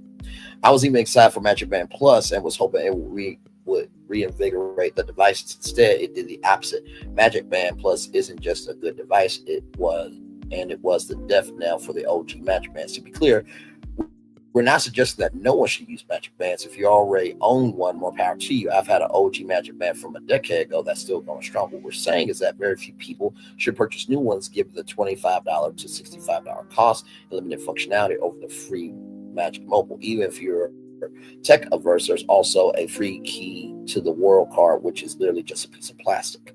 And there's a fireworks Magic Band. I honestly can't even fault Walt Disney World for this one. We have been staunch critics of the end of Magical Express and recently reaffirmed our take that eliminating was a colossal mistake. That was an unforced error and an instance of Walt Disney World making a short-sighted decision as opposed to playing the long game. Sunset Magic Bands is the opposite of that. Time passed them by years ago. Magic Bands were arguably obsolete within a year or two of first being released, and if not by then, once smartphones gained greater market share among Americans, specifically Walt Disney World core demographics, the biggest thing that kept Magic Bands relevant until 2021 was Walt Disney World distributing them to so many guests for free or building them into the cost of the room. So there is all the Magic Bands there.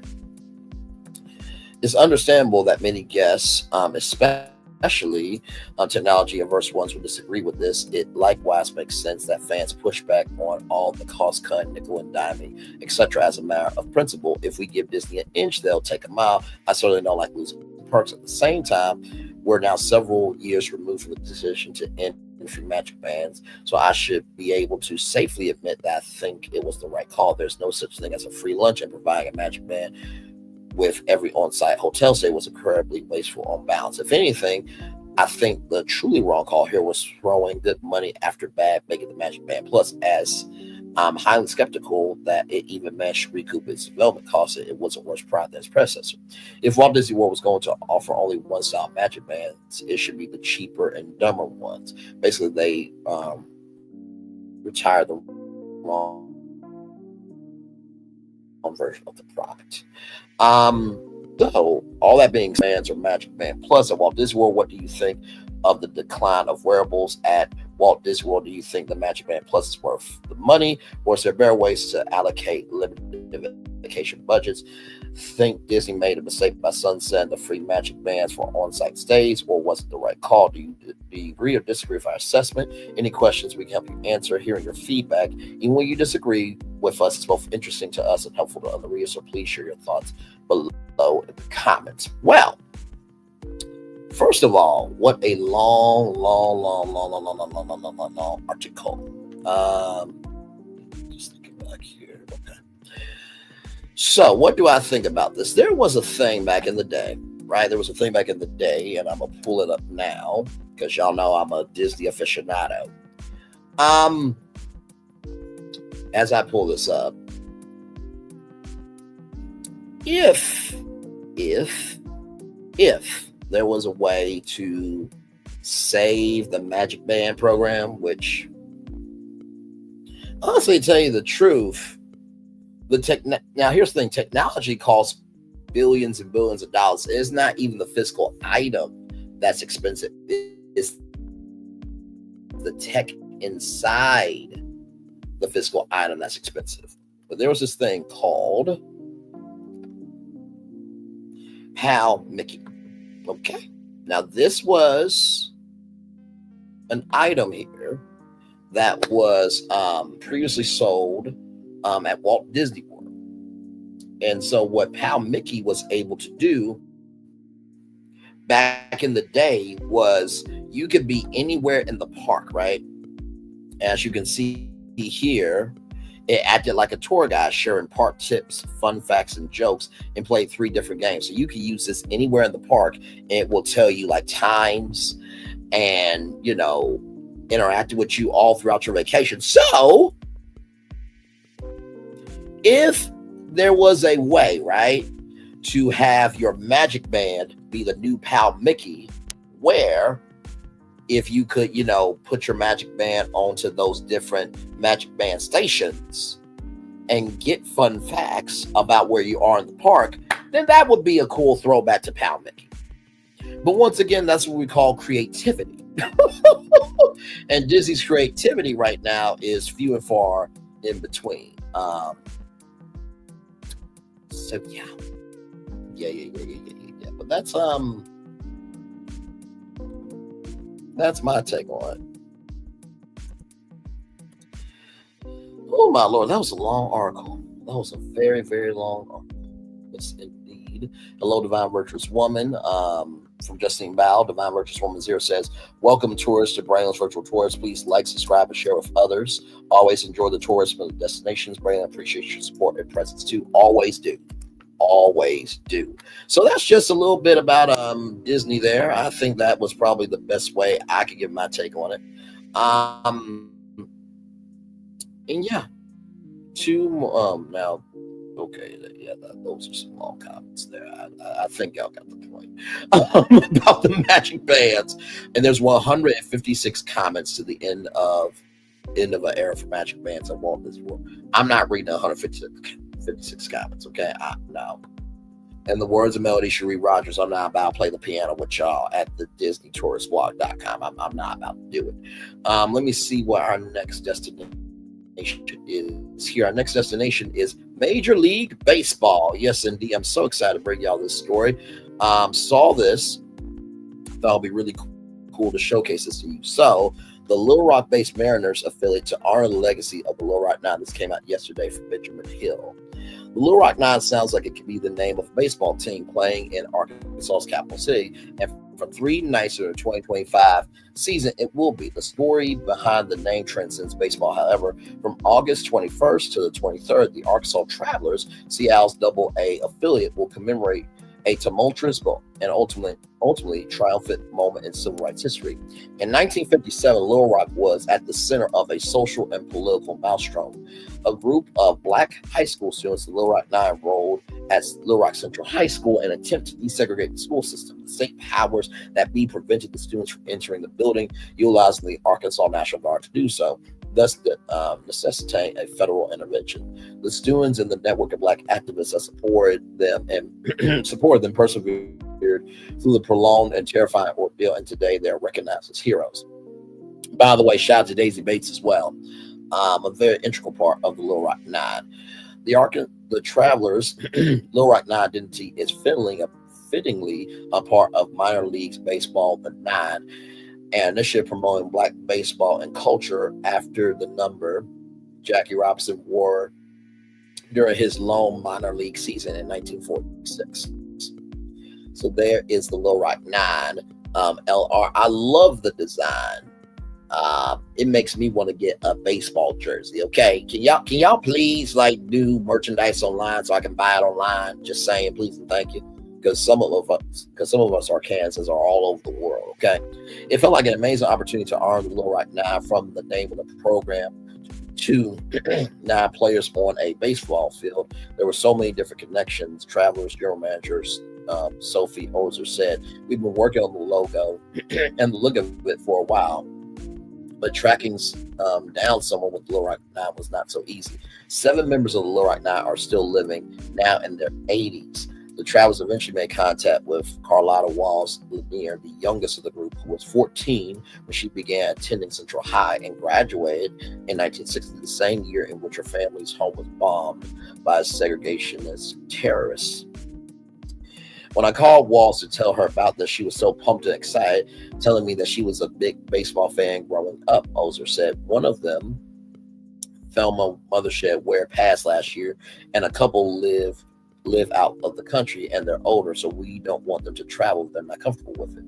When I began high school back in the fall of 1957, entering Central High School, accompanied by over 1,000 members of the 101st Airborne, I could never have anticipated or imagined what being one of the 9 would come to mean for the rest of my life," Walls said in the Travelers press release. And here we are 68 years later. Our team of 9 is being celebrated by another team of 9, the Arkansas Travelers, the home team. This is another unexpected honor that we will be excited to see and participate in. And there it is there. Oh, there's merchandise! I need that. That is awesome.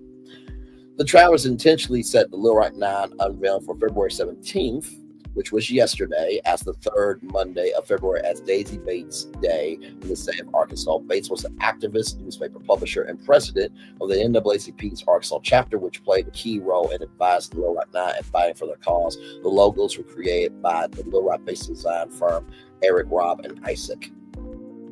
We went with black and gold because that is Little Rock Central High School colors. Ozer said the LR logo is one we've used for a long time, a strong and traditional logo in our community, and we solely added a nod to the Little Rock Nine by adding the number 9.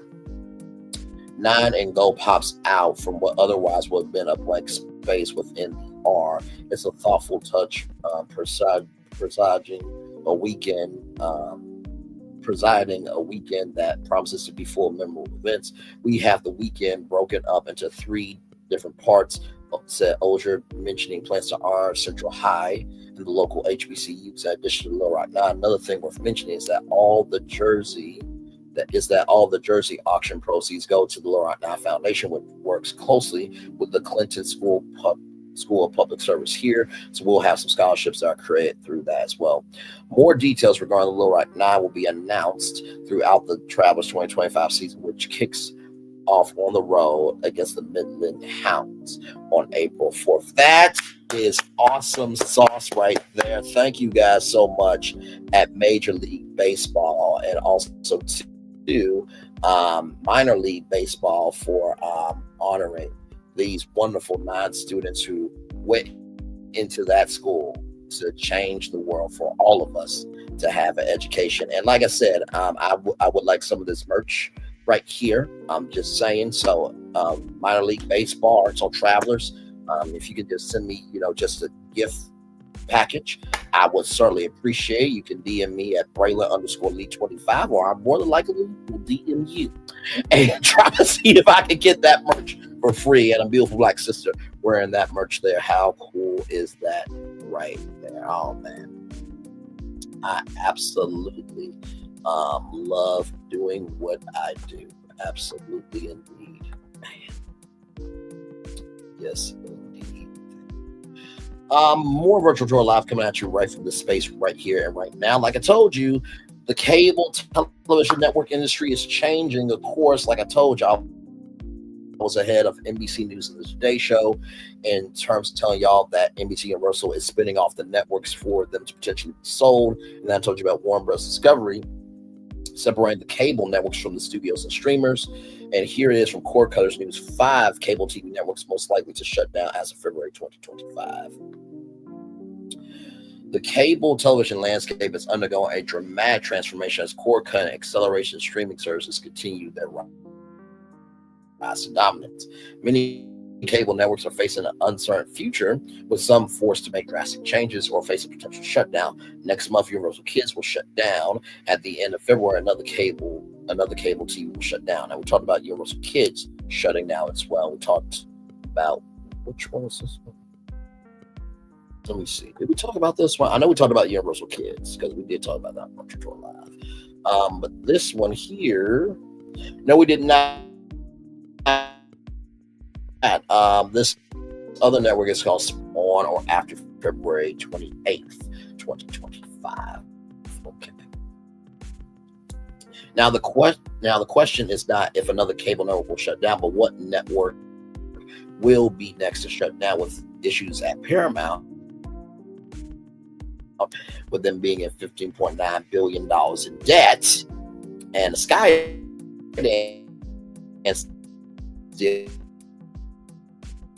that just made it through the check are now some of the most likely shut down, as cost cutting is just no longer a way to grow profits but a necessity. Here are some of the here's a look at some of the most vulnerable networks as of February 2025 rather. BET Networks, financial challenges after a failed attempt to sell BET and associated networks. Paramount is reportedly seeking a buyer once again.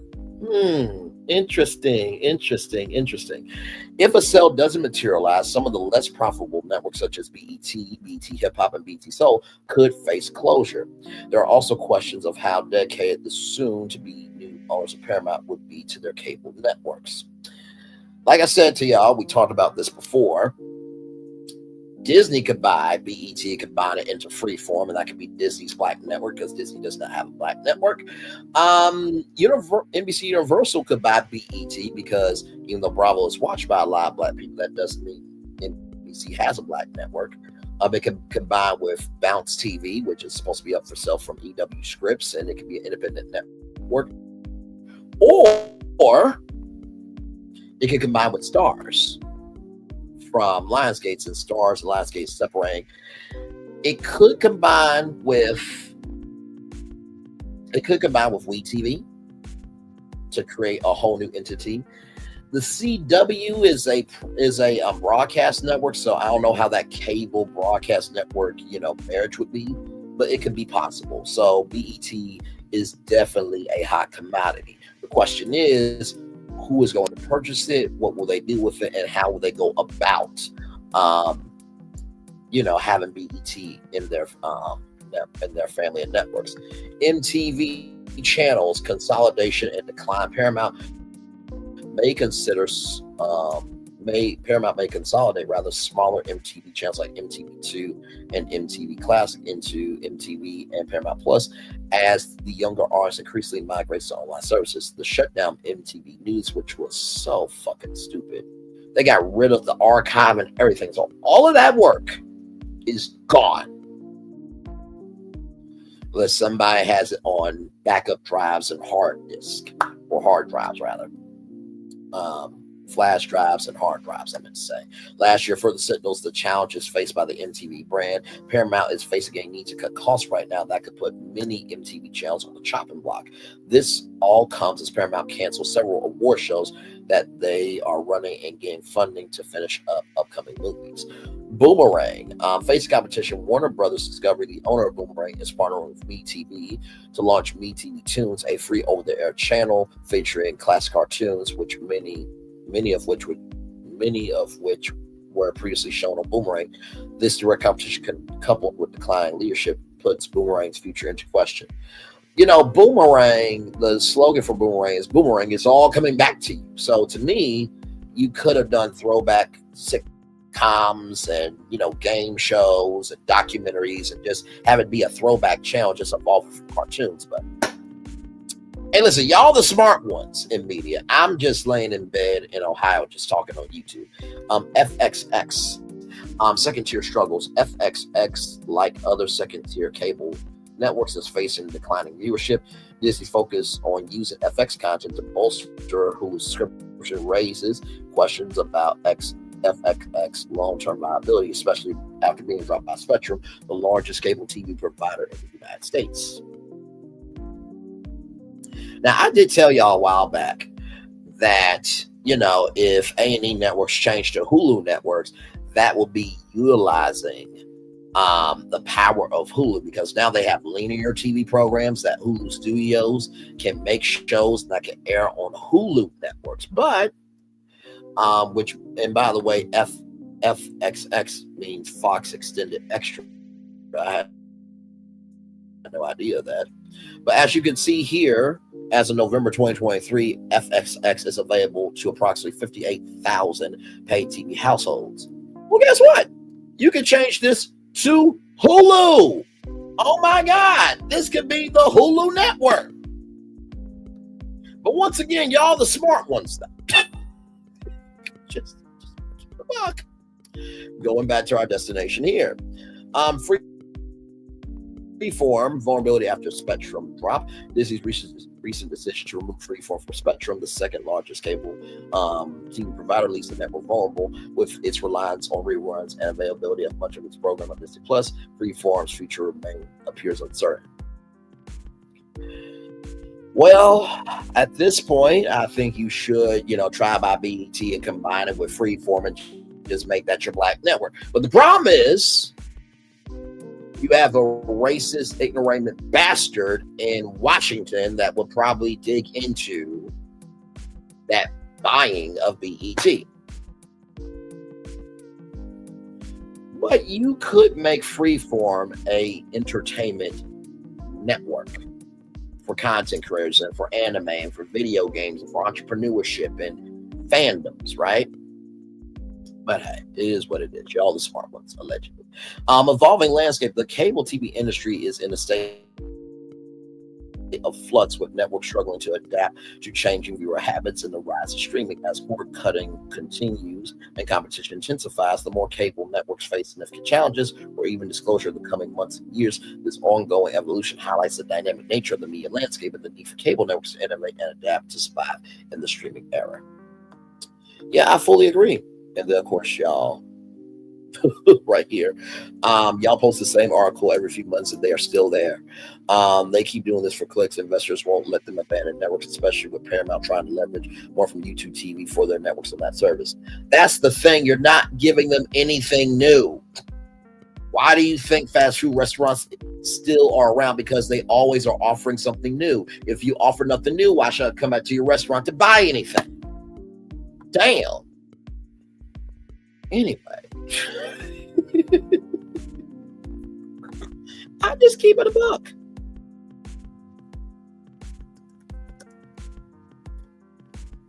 There we go. So our next destination, this is going to be quite interesting here from TechCrunch right here. Uber sues DoorDash, alleging anti-competitive tactics. Yes. Ooh. The words of Giselle Bryant. Ooh, this is getting good. Yes, indeed. This came out on Valentine's Day of all days. Ride-sharing giant Uber filed a lawsuit Friday against DoorDash, accusing the delivery outfit of stifling competition by intimidating restaurant owners into exclusive deals. Uber alleges in the lawsuit filed in the Superior Court of California that its chief rival bullied restaurants into only working with DoorDash. Uber claims that DoorDash, which holds the largest share of the food delivery market in the United States, threatens restaurants with multi-million-dollar penalties or the removal or demotion of the business's position on the DoorDash app. Specifically, Uber claims DoorDash pressures restaurants to strike exclusive or near exclusive agreements for first-party delivery services, meaning that DoorDash insists on solely handling orders placed through restaurants' own websites. Says Uber. Uber's case has no merit, says a DoorDash spokesperson in an email to TechCrunch on Friday. Their claims are unfounded and based on their inability to offer merchants, consumers, or couriers a quality alternative. DoorDash and Uber Eats are best known for their respective apps to connect restaurant consumers and gig economy workers. Consumers use the apps to find and order food like pizza, egg rolls, and pie thai from restaurants. A gig economy worker then picks up and delivers the food to the consumer. But the two companies also compete with their own white label delivery services called Uber Direct and DoorDash Drive on Demand, which both launched in 2020. These services are cheaper for restaurants, allowing patrons to order directly from the restaurant's own apps and websites, while Uber and DoorDash manage the couriers behind the scenes. Uber claims in its suit that DoorDash handles first-party deliveries for more than 90% of the largest enterprise restaurants in America, and alleges DoorDash used anti-competitive practices to win the market. More than 1 million merchants partner with Uber Eats because we helped them to reach more consumers and provide them the freedom to decide how they want to grow their business with delivery. Savraz Marita, head of the Americas for delivery at Uber, said in email statements, "We increasingly heard complaints from restaurants that DoorDash tactics are limiting that freedom, punishing them for seeking better options. We hope that this filing puts an end to those unfair practices so that restaurants can choose what's best for them without the fear, penalty, or retribution." In one example from the lawsuit, Uber says that an unnamed significant restaurant company told the company it would not move forward with a long-planned rollout of Uber Direct across several of its restaurant brands. The reason Uber claims is because DoorDash allegedly ran to increase rates and charges the restaurant company to use DoorDash's third-party delivery services if it continued to use Uber Direct. Uber says this was not a one-off event, but rather that multiple customers have told the company they feel like they have a pow to their head, that DoorDash is monopolist and that they're bullied by DoorDash. Uber has requested a jury trial. The company did not specify amount of damages in the complaint. However, Uber claims these anti-competitive practices have cost the company billions of dollars in net revenue and also restricted the growth of Uber Direct. Well, here's the thing, right? 13 likes, 3 in the chat. Thanks for everyone who pulls up on Brunch Virtual Tour as a tourist. Absolutely. So here's the thing, right? Let's talk about it. On the What's Destiny Pain, I'm going to talk about what I want to talk about. And we do. But here's the gag. We actually talk about everything else, though. We're a black stallion over here, not a one-trick pony over there. Now, with that being said, let's talk about it. I said to my dad one day, why don't these fast food delivery services do an all-inclusive bill, right? Pay the workers $15 an hour for an 8-hour shift, so that way we can get the food for what it is. Because whenever you do DoorDash, whenever you do Uber Eats, y'all, you could have a $15 order. It becomes $29 for one item. For one motherfucking item. And it's mind-boggling to me. I just don't get it. So to me, I actually am with Uber on this. To have 90% of the market share, that's what we call a monopoly. And you need healthy competition because a rising tide lifts all boats. So to me, Uber Eats, what I suggest you do is follow through with this lawsuit. And DoorDash, if you're the big dog on campus, why are you worrying about puppy taking all your attention away? That's how I truly feel about it, right? It's quite ridiculous, fragrant, and disrespectful to do that. And Uber Eats, I would just say, hey, listen, we know, we see, and we embrace what our consumers have been saying. So guess what? We're going to pay our workers, and you figure our range that works for you, because obviously you can't do $15 an hour everywhere, but do an inclusive per hour rate of $13 to $15 an hour, depending on, you know, what the state will approve and this, that, and the third, and regulations and rules. And then say, guess what? The price that you see is the price you pay.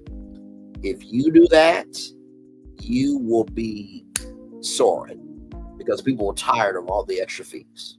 Okay, so that's why I have to say on this story. Now, of course, like I said, that's what Uber is doing to DoorDash. But of course,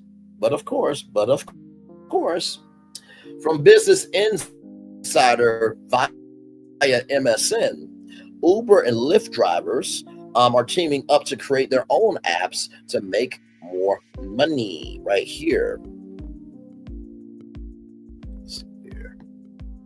Right here. I tested Uber's $18 airport show in New York City. It's a game changer. Uber launched an $18 shuttle service from Midtown Manhattan to LaGuardia Airport. The service offers a cheaper airport transfer option amid rising air travel demand. I tried using the service to and from the airport and have already reserved my next ride for Thanksgiving. One of the challenges of living in a prominent transit hub like New York City can be navigating your way to and from the airport. So they have that at Uber. Also, too, they have done helicopter rides for Uber as well. That being said, let's get to our destination here. Some Uber and Lyft drivers are creating cooperatives. The drivers own the cooperatives, which they are more transparent and increasing earnings, they say. Gig workers say claiming rides and making money has gotten harder. Lee Spurry, San Diego ride-hailing driver, has spent the last year pushing for better treatment from Uber and Lyft as a member of the advocacy San Diego Drivers United. By the way, there are many spinoff brands of Uber and Lyft. There are some Black-owned ones. There are some women-owned ones with women drivers only for women. There are some luxury ones that they have luxury, but it's available for everyday, regular people. So there's a lot of spinoff brands booming in the ride-share economy. But lately, he's been asking, why not create something that drivers could use instead of Uber or Lyft? Spurry and several hundred fellow drivers in San Diego are exploring forming a cooperative. Instead of driving for the established app, Spurry said they set up their own app and let leaders to manage it and create transparent policies around issues such as deactivating drivers. The co-op would be very different in the way it operates, in the way that we handled how the app works and how the pricing goes, how the driver gets paid, how the hiring goes, who makes the decisions, he told Business Insider in an interview. Many ride-hailing drivers are looking for ways to make money outside the apps as their earnings fall and claiming rides gets harder.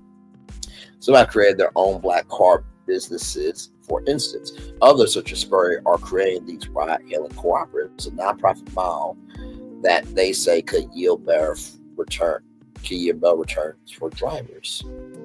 In some cities, driver co-ops exist. In New York City, the Drivers Cooperative have been offering rides since 2021. The Drivers Cooperative Colorado launched in September. The co-op has about 16,000 drivers, and it guarantees them 80% of each fare that riders pay. Many ride-hailing drivers say they get paid less than half of the fare on other apps. The co-op's promise also represents a greater share than Lyft, which says it pays its drivers 70% of the weekly rider payments they earn after fees. Fred Riggs, one of the co-op's drivers, said he's seen his pay decline for the same rides on Uber over the past few years. A ride between downtown Denver and Denver International Airport, a trip of about 21 miles that takes about 30 minutes with light traffic, used to pay drivers about $35. He said these days the same journey grosses about $16. Though the co-op set prices, which don't surge based on demand, a driver can earn $33.60 for the same trip. To start driving for the co-op, Riggs and other drivers had to undergo a background check, a requirement that Uber and Lyft also have. Unlike the big apps, though, the co-op also requires prospective drivers to attend an orientation session. They also have the option to buy a stake in the co-op for $200. The co-op requires drivers to use dash cams, which can provide evidence in a case either a passenger or driver claims that something bad happened during the ride.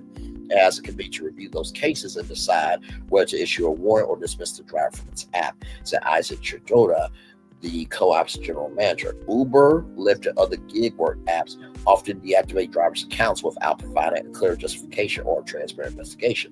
Some drivers are told Business Insider that following up with the companies or requesting arbitration to get their accounts reactivated can be a complicated process, especially without being able to talk to someone face to face. This co-op has a physical office in Denver where drivers can speak face-to-face with leadership. We don't just take off the driver immediately without going through that due process, he told Business Insider. We sit down with the driver they know. Lyft told Business Insider that its drivers could take on other employment, including services similar to ride-sharing services to other companies, under its terms of service for independent contractors. Drivers are independent contractors and have the freedom to work however, whenever they want, for example, by driving for other ride-share platforms, an Uber spokesperson told Business Insider. Luis Arias, a ride-hailing driver and another member of San Diego Drivers United, said that he hoped the co-op would be able to tackle a variety of issues beyond pay, such as combining drivers who buy and use accounts in other people's names to offer rides. What? Oh my Lord Jesus, it's not just about how bad we're getting screwed about pay rates, but it's now a safety issue concern as well. Do you have a Uber, Lyft, DoorDash, Instacart, or another company as a gig worker and have a story idea to share? Reach out to this report at abetter@businessinsider.com. So this, I'm not surprised by this, because here's the thing. If you're not feeling respected as you should get up and do something about it. That's what Walt Disney said to his workers at the Walt Disney Studios. However, that turned out to be a union battle, which lasted for months and months and months. Walt Disney didn't want to give in, and Walt Disney went overseas for an ambassador trip. And, Roy Disney, who was the business side of Walt Disney Studios, and Walt Disney was the creative, well, the deal got done, and Walt Disney was pissed the hell off. So I'm not surprised by this. I think that, anytime a corporation gets big, you have to figure out what the parameters mean for you. ASAP Rocky found not guilty. Okay, we will get to that here in just a minute. I'm about to wrap it up here and then get to Megan Thee Stallion, and then we will get on ASAP Rocky. I saw the news of the Jasmine brand that, the Sing will be out in 90 minutes or so. So thank you, Sister Soldier, for that. We will get to that here in just a minute. But yeah, to wrap up our Uber, ride sharing destination here, treat people right and people will do right by you. I think that's what it is. And don't feel like just because you have a monopoly doesn't mean that you can squash the competition. All right, y'all. More coming up here. Ooh, y'all, we got Milagro scams here. She goes off about what Megan Thee Stallion had to say. Okay, so here we go. Let's get into this footage. This comes to us from Couture Babe. And y'all, pray for Milagro. She needs it. Like I said, okay, thank you. Like I said, it was just a lot of shit on my mind. Oh shit. Let me do that now. 2 seconds.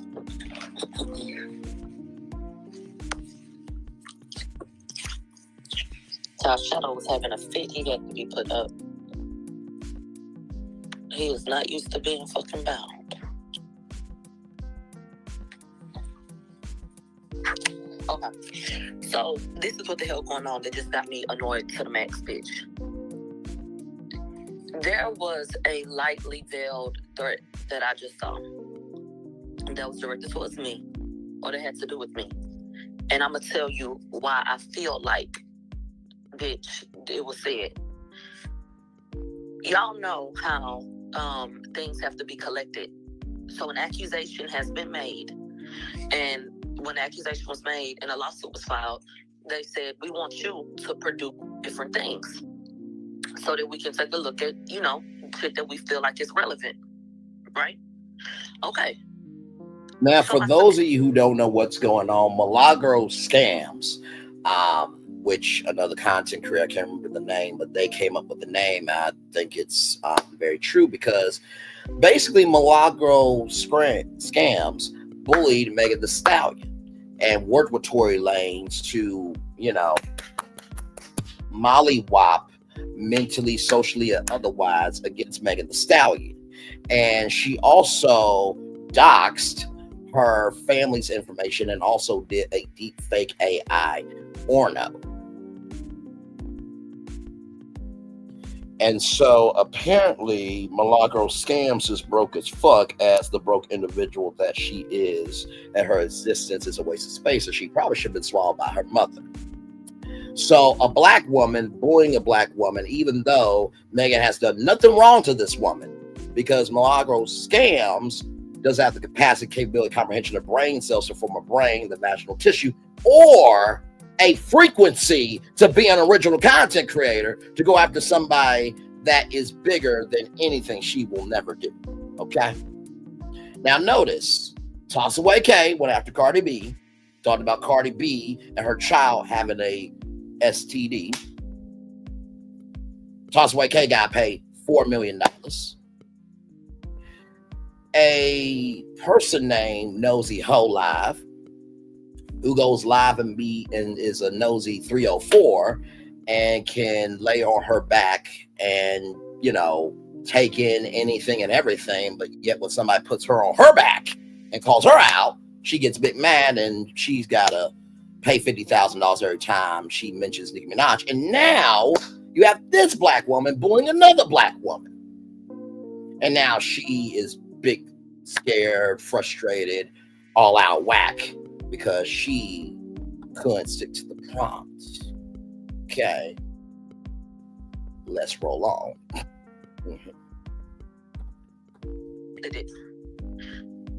I believe that people don't feel like that's all it was and they're not getting what they're looking for.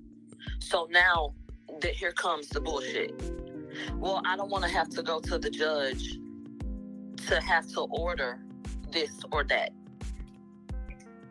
I don't know what the fuck the judge would be able to get for you, but if that's what you feel like you want to do, the fuck? Hello? Like, make it make sense. Babe, you can't, I can't make conversations out of thin air. So, it's not my problem that I've been accused of something that's not true. So... Pause. If it's not true, why are you in a lawsuit? If it's not true, why did you make a whole live saying I'm going to fight this? If it's not true, then why did you go off? Rolling on. Hello?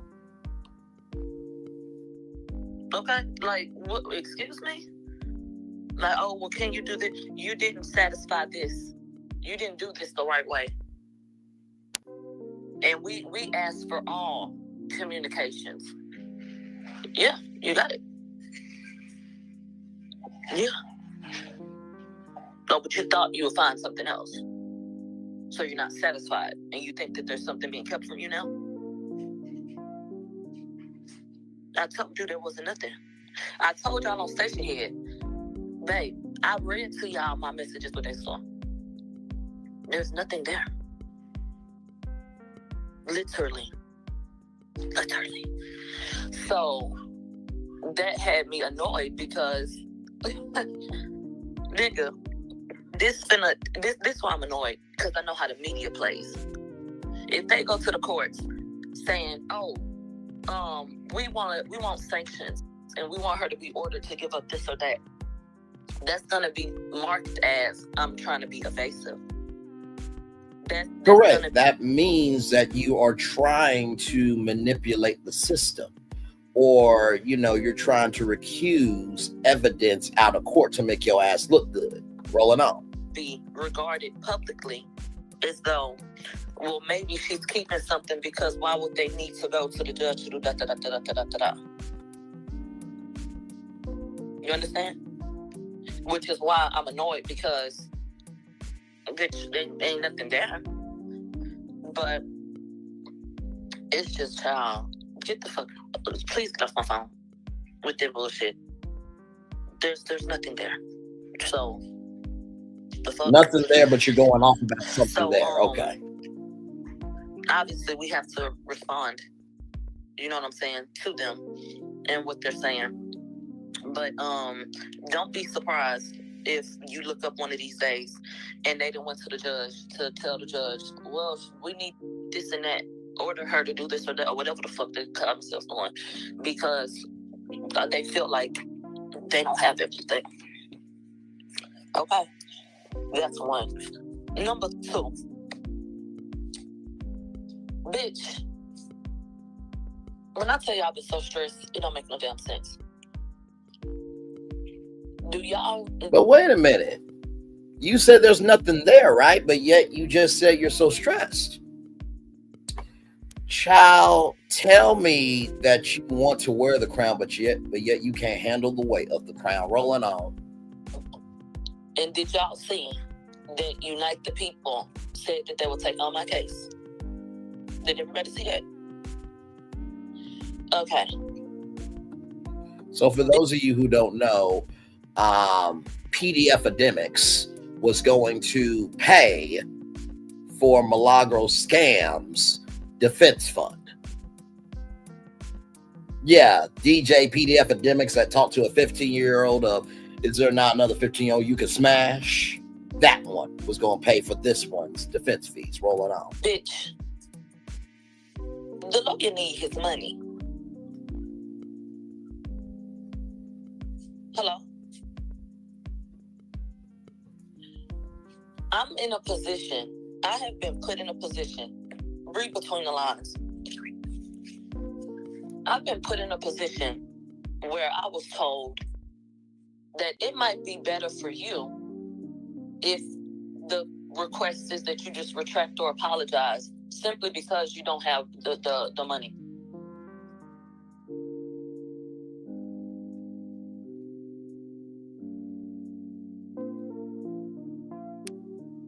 Y'all heard that, right? It was told to Milagro Scams that she should retract and apologize because she don't have the money. So that would indicate to me that you don't have the cavalry, the arsenal, and the soulful fortitude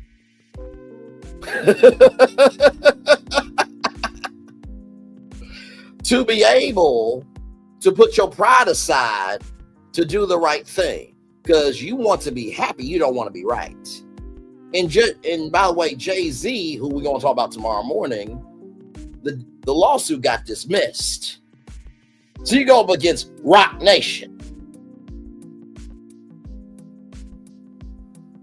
But this woman is apparently intelligent. Like Giselle said about Stacey, is Milagro Scams smart and intelligent? Or no, not smart and intelligent. Giselle said, is Stacey smart and educated? Is she smart and educated? You decide. Rolling on. Sea views for days. Oh, and when I tell you the Virgin Voyages food is absolutely unreal. I was literally told, well, shit, I don't know, because it takes money to fight these things. No shit, it takes monopoly money. Shit, if it gets to that point, let me tell you something. What? I don't know what way this is going to go. You don't know which way this is going to go, but your people told you that you should retract or apologize because you don't have the money, but you don't know how this is going to go or which way this is going to go. Rolling on. But I'm not apologizing for something I did not do. And I'm not admitting to something that I did not do. Okay, child. So if this case does not go my way, because motherfuckers did not pay a bill, they didn't have the money for whatever the fuck, then that would be the reason. So you blaming other people for not paying a bill when you caused your own demise for even a bill to be created to save your ass. Am I getting it right? Rolling on. And that would be that. Like, when I tell you I'm so fed up and I'm just so fucking done, I am done. Like, I'm over it. Because at the end of the day, you're done, but yet you're going off about it. Go ahead. Services were offered. Anything after that is not my responsibility. It's supposed to be handled. One person might say, well, get such and such. So services were offered and they were supposed to be handled. Here's the thing. Remember in our Potomac review how, Stacey and Jazzy went down to Miami for Mia's birthday, and Stacey and Jazzy, RSVP with Mia's point of contact, but Mia tried to separate herself from the point of contact. Whether somebody RSVPs with your point of contact or you, either way, they came for your party. So just because services were offered doesn't mean shit. Because if you ordered the services, right, you're still in connection to it. Just because the association is making you look like shit doesn't mean you get to escape your association to the shit that you created. Let's roll on. And don't worry, y'all, we're going to get to ASAP Rocky. I got the story up from NBC News. Don't worry. You do it. Well, you fucking accused me of using this person to do shit. So if Daystar wanted to help, he couldn't. You understand? If certain people wanted to help, nigga, they can't because you've already accused them of shit. So that's where shit is now. Where I'm not losing because I did anything wrong. Bitch, it take money talking bullshit, walk them up. Basically. And I'm so fucking upset.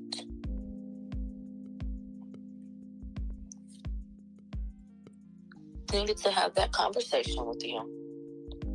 I just needed to tell you what was going on, just so that you would know. We talked about everything else. Somebody said how much you need. I don't even fucking know. Like, I was like, what needs to be paid for? Okay, one thing. So wait a minute. You mean to tell me that you're not going to apologize for something that you don't know? And then when people want to offer you money to help you, you don't know how much money you need to get your ass out of the situation that you put yourself in? Rolling on. It needs to be paid for. Like, we got mediation next month. The deposit for the mediation is okay. Oh, wait a minute. You have a mediation next month? But you said you wasn't going to apologize for something you did not do. Mediation means that you are trying to sell this to save your ass. It's just like what PD's lawyer said. Just because PD sold doesn't mean that he's guilty. But he sold the day after, though. And then the footage came out, PD, Molly, Wop, and Cassie. Rolling on. I don't know how much the woman get, bitch. I don't know. Because the shit wasn't coming to me. The bills was being sent to the people that paid. This is a federal case. Federal cases are very expensive. So I think that I've seen a bill for $15,000 so far for sure. Like for sure, like that's been paid up. But I think that they've paid at least like $50K. Like already. On like literally what has just been filed. Now, because the judge did not dismiss it, deposition happened, discovery, and mediation.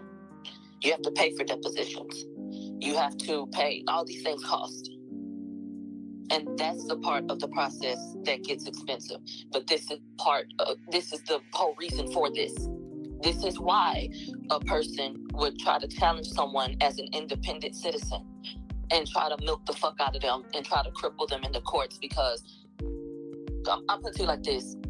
And you know what the gag was? Tasha K, or Tasa Wake, as we call her over here, she said to Milagro Scams that she should apologize to Megan Thee Stallion. But yet you did apologize to Cardi B. Cardi B offered you the chance to settle. And you said, I'm going to wipe my ass with this cease and desist. Pop me kettle. Rolling on.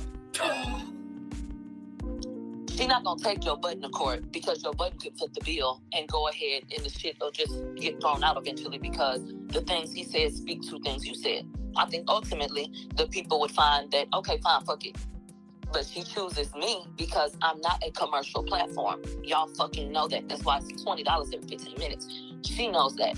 So she went to federal court and filed a case, knowing how expensive that shit was, hoping that even if this ain't the case, bitch, I still got you because you can't afford it. That. To use some words from Nicki Minaj, did she lie? Did she lie? Did she mother-ucking lie? Because if we go back just a little bit, your people said to you that you should retract or apologize because you can't afford the money. Oh, I know. That is why you can have a whole record called Bigfoot saying all these 50-11 fucking things and not a word. That is why I can get on his platform and say all this shit and not a word. That is why Jason Lee can still to this day accuse her of being an alcoholic and a bitch ain't gonna say shit. Because they would have enough money to get them to the end. You understand? Okay. So is anything actually being won? No. It's a bullying tactic. A bully would know a bullying tactic. It is. So, any fucking way. I just came to tell y'all what the hell was going on. Because it's just been so fucking just like a mental toll. So I was like, you know what? You know what's a mental toll? Going on the chitlin circuit because people don't like your color. You know what is a toll? Believing, or other people believing, that if you drink out of a water fountain that you have a disease. You know what's taking a toll? That scene from Billie Holiday, the United States versus Billie Holiday, where there was a father in a tree being strange fruit and the kids were crying. You know what's a toll? Having your house bombed. You know what's a toll? 4 little girls at the bottom of a basement of a church not being here anymore. You know what's a toll? White people being taken out for hiding slaves. You don't know what a fucking toll is, you fucking trick. You don't. You don't. You absolutely do not. You know what's a toll? 9 black kids going into a school to desegregate so your ass could be on YouTube to bully another black woman.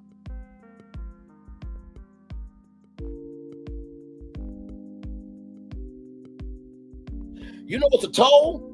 Black women dying because hospitals want to discriminate against black women, and maternity rates are sky high. That's a fucking toll. Just like Damian Lillard said, us playing basketball is nothing. People try and live check to check. That's a toll. That was fucking bullshit. Rolling on. Just go to my people, and I'm just gonna tell them what the fuck is going on, because we're open, and I don't like y'all being surprised by shit. And if things do go a certain way, I wanted you to understand why I was going a certain way. And be like completely transparent with you. about that. Somebody said, can you make her pay your fees at the end? If I were to win the case, and if we could get to the end, I mean, under certain circumstances, but one would have to get there.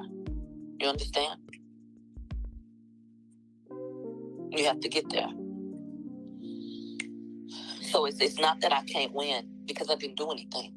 So it's not a situation where, child, this evidence looking for food, that's not looking good for you. This is not that. This is literally money, like little black and white money. So, and anybody saying, how can I help? I can't even tell, like, the issue is money, but I don't even know what the fuck the fees are. I don't know. So I can't even give you a fucking answer because, bitch, I don't fucking know. I don't know. I don't know what the fuck they need. I don't know. Y'all talking about college academics. People. Let me tell you something about niggas. When a nigga want to do something, they do it. Simple as that. I'm being accused of being... So now you gonna blame a PDF file who talked to a 15-year-old crazy for not coming through for your ass when this shit's your fault. Child. That part right there. What is she talking about? Not shit. Being in fucking cahoots with academics. I cannot call that fucking man and text him and ask him for money. Because he's also went after Megan Thee Stallion. He also went after your man.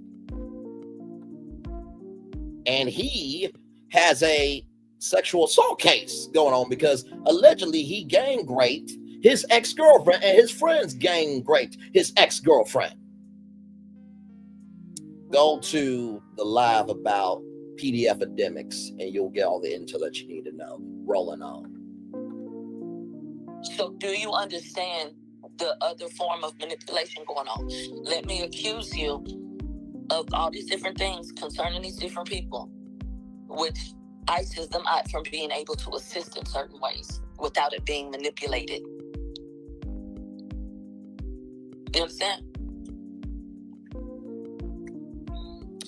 Now, a GoFundMe with donation, I don't know how that works. I just know I have a fucking headache. And I just know I'm over it. And I just know I don't fucking care. So hang on, I'm trying to find my picture. Anyway, I can't seem to find it. Okay, anyway, y'all know I always gotta have something in my hands, my little tick. But anyway, you have a headache and you tired and you don't fucking care. But yet you went off about it. If you didn't do nothing wrong, you should be standing 10 toes down. I don't care. I don't care. I just don't. Like, people are fucking dying. Literally. People are dying. Oh, wow. Oh, my God. So now you want to go to that logic of people are dying. But you just said this was taking a fucking toll. What? Where is your mental? Where is it? Where is your mental? Where is it? Where is your fucking mental? Where is it? Rolling up. I have been through real shit in my life. This shit, I do not fucking care. It literally... But you went off about it, though. Rolling on. It's stupid. It's so fucking dumb. It's dumb. Is it dumb to you because you can't handle the heat of the storm you caused for yourself? Or is it dumb to you that you felt like you can get away with bullshit and you wasn't gonna get called out? So is her accuser giving facts or not? Who is this person talking? I didn't get the name right. So this is Milagro Grams. She bullied Megan Thee Stallion. She worked with, Milagro Grams worked with Tory Lanez, put out a deep fake revenge. Orno doxed some of Megan Thee Stallion's family. So Milagro Grams, that's the person. Rolling up. There are people who really need restraining orders. There are people who really need the courts. I can't even make myself to give a fuck about this simple-minded shit.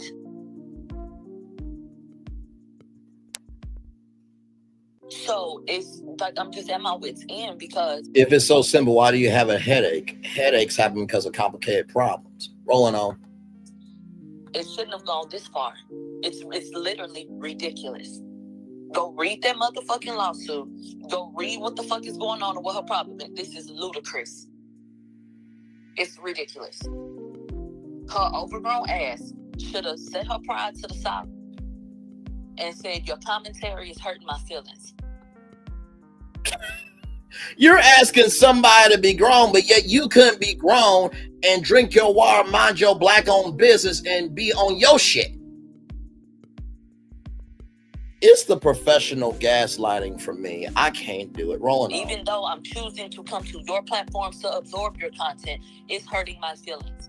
This is not true. I don't identify. You could have fucking said something. But that would have been too much like right. That would have been too much like a bruised fucking ego for you. That would have been too much for you to do. Sounds like you got the bruised ego, and this was too much for you to do. This shit is weak as fuck. And you being weak as fuck. Literally fucking weak. I'm getting fucking stalked. It takes somebody weak to know somebody weak, or know something weak. Literally. So that's you. The no cease and desist was absolutely calculated. And that's what they should have done. But you wouldn't have followed it. Whatever. At the end of the day, I just want to have a conversation with you guys about what the fuck was going on.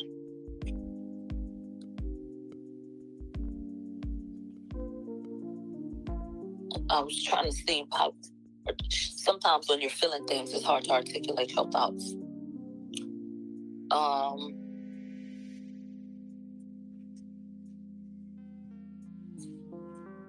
I want to say is we have our own decisions to make when it comes to how we behave and what it is that we do. So if someone, takes issue with really something that you do or say, now? Okay. you have to deal with that, and you have to deal with the consequences of that. Right? That's what everybody's telling you.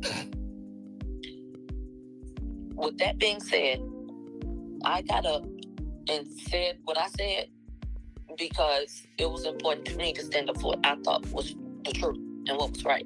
And when people's lives are literally on the line, I do feel like it's imperative that we have serious, deep discussions, about what we're saying taking place. As a marketing consultant, there's no better way to stay connected with your clients and leads than with Honeybook. So for real.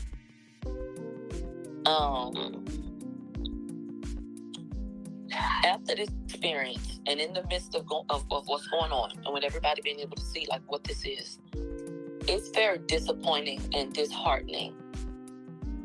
And shout out to them all. But to see the lack of support. So we come from a community where Black men, I feel like, are oftentimes complaining about the lack of support from women, Black women. And I feel like I have literally, figuratively, every way you can put it, put my life and like livelihood on the line.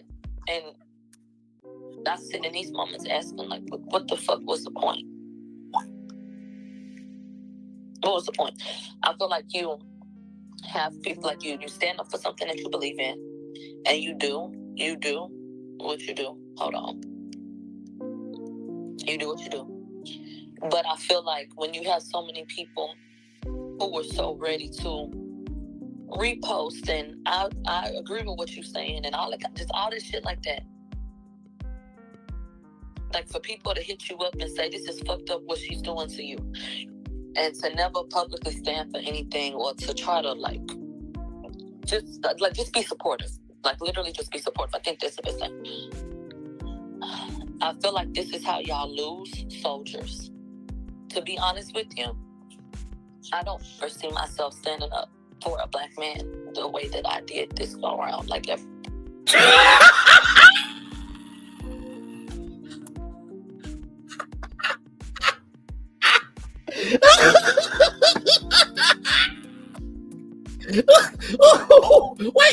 a minute. So you mean to tell me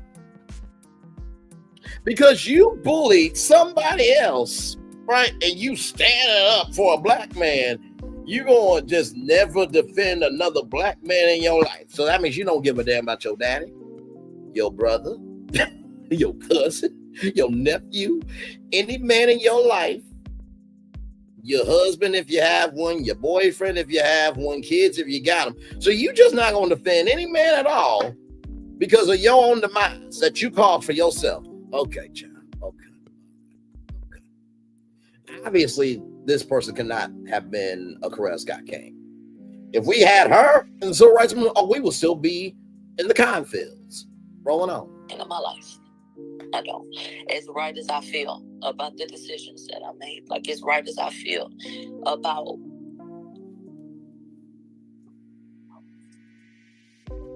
I know that I felt this was true. Like, I know why I did this. I know. Lord Jesus. It's the comedy for me, child. I'm choosing my words. I feel like it's just like a slap in the face to do some or to give so much of yourself, regardless of if that was your choice, because so many people benefited and were happy about, being that voice. I feel like that's how you lose people, because people get jaded. People are only human. So when so many people can agree that this shit is not right, first of all, they never stood for anything and spoke out against it, even though they had feelings. And then you fast forward to this situation, and they have feelings about that, but nobody's bold enough, brave enough, strong enough to stand up. Okay, well, don't look for people like me. That's how I feel. And that right there.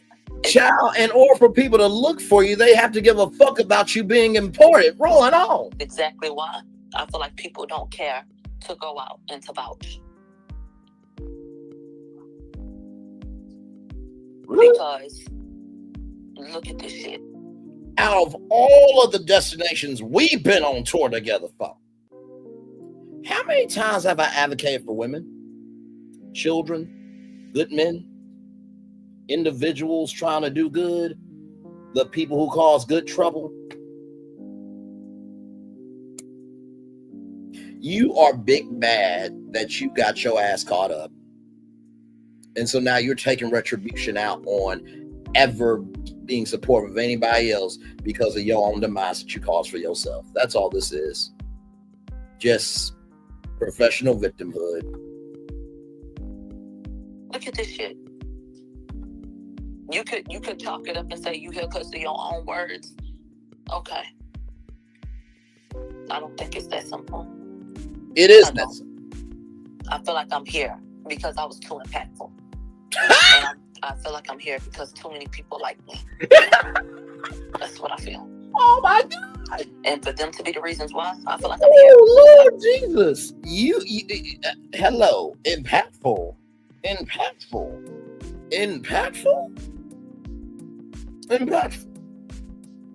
Michael Jackson was impactful.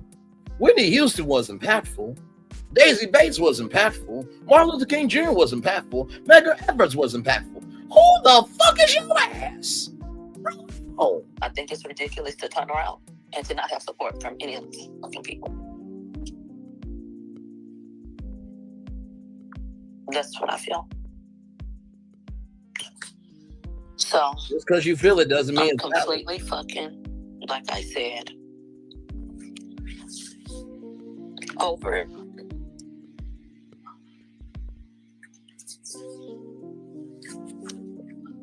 Somebody just said, You used your voice and it made a change. Said no one ever. Did it? Nope. Did it? Nope.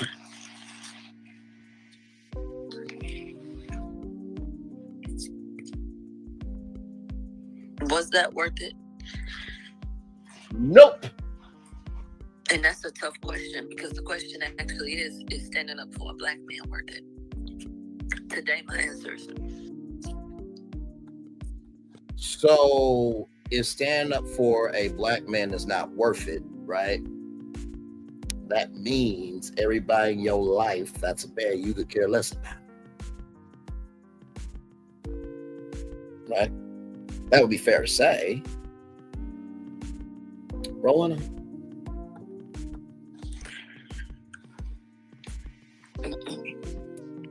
When I look back on how my life has been upended and what I've been through, things I don't even know, and the ways that I've been impacted, no.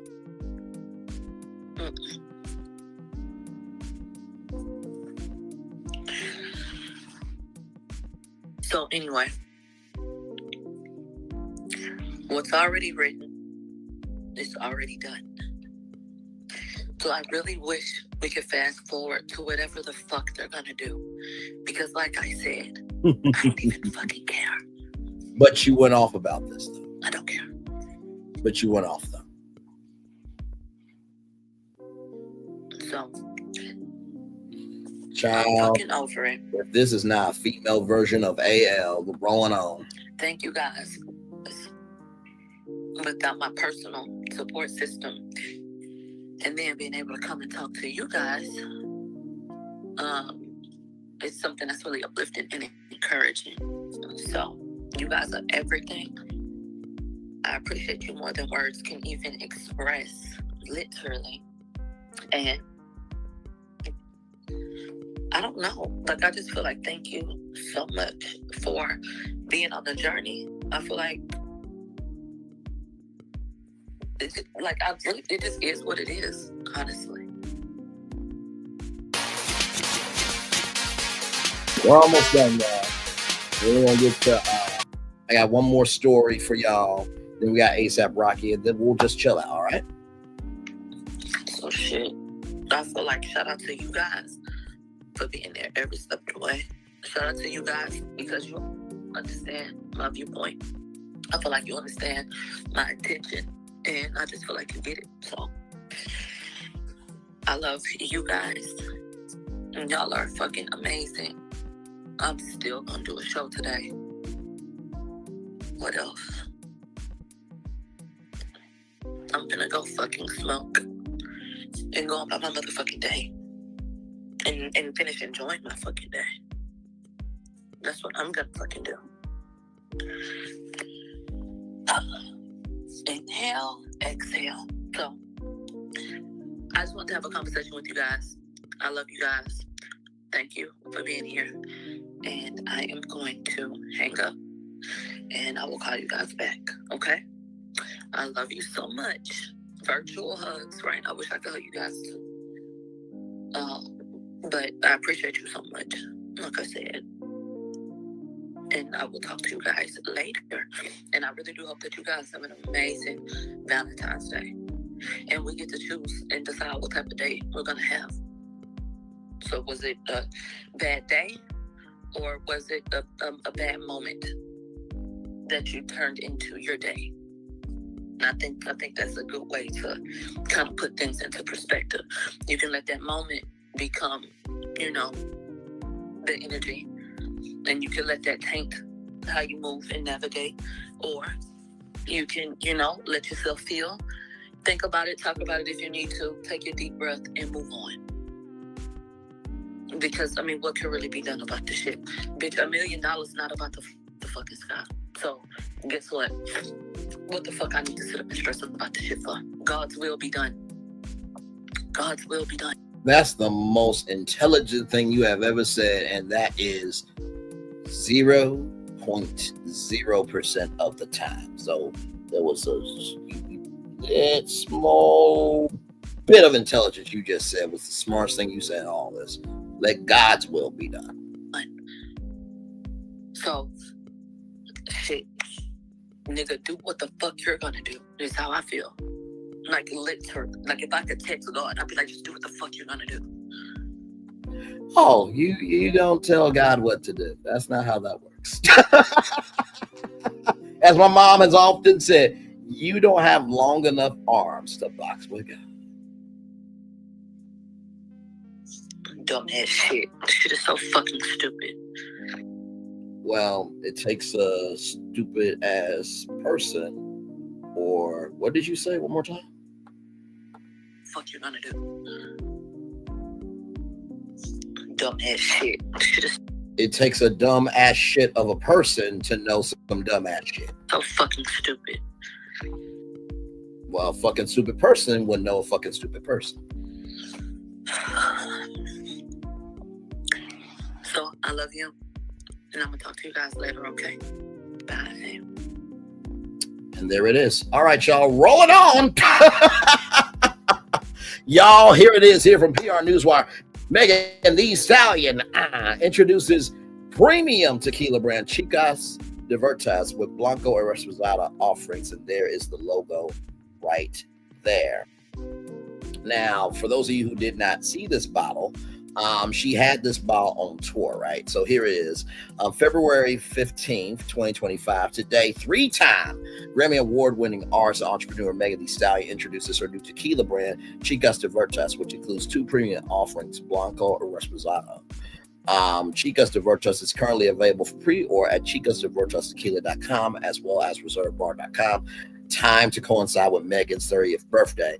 The refined tequila is crafted from a single source, 100% Blue Weber agave harvested at peak maturity from the red volcanic highlands of Jalisco, Mexico. Produced at Casa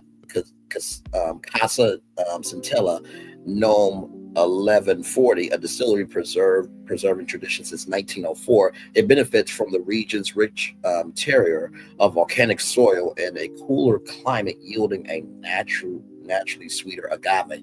The piñas, which is a plant, by the way, are cooked in traditional masonry ovens and distilled in premium copper stills, resulting in an authentic and flavorful juice. As someone who values good vibes and great memories, I knew that I wanted to create tequila that was designed to be shared and savored by my hotties, Megan said. Smooth, sultry, and premium. This process has been years in the making. I'm so proud to take this next step in my journey as an entrepreneur and launch this brand. I know the highs are ready. It's time to give them the drink made by me. I'm excited to share this labor of love with all of you. Hope that you are inspired to enter your Chicas era.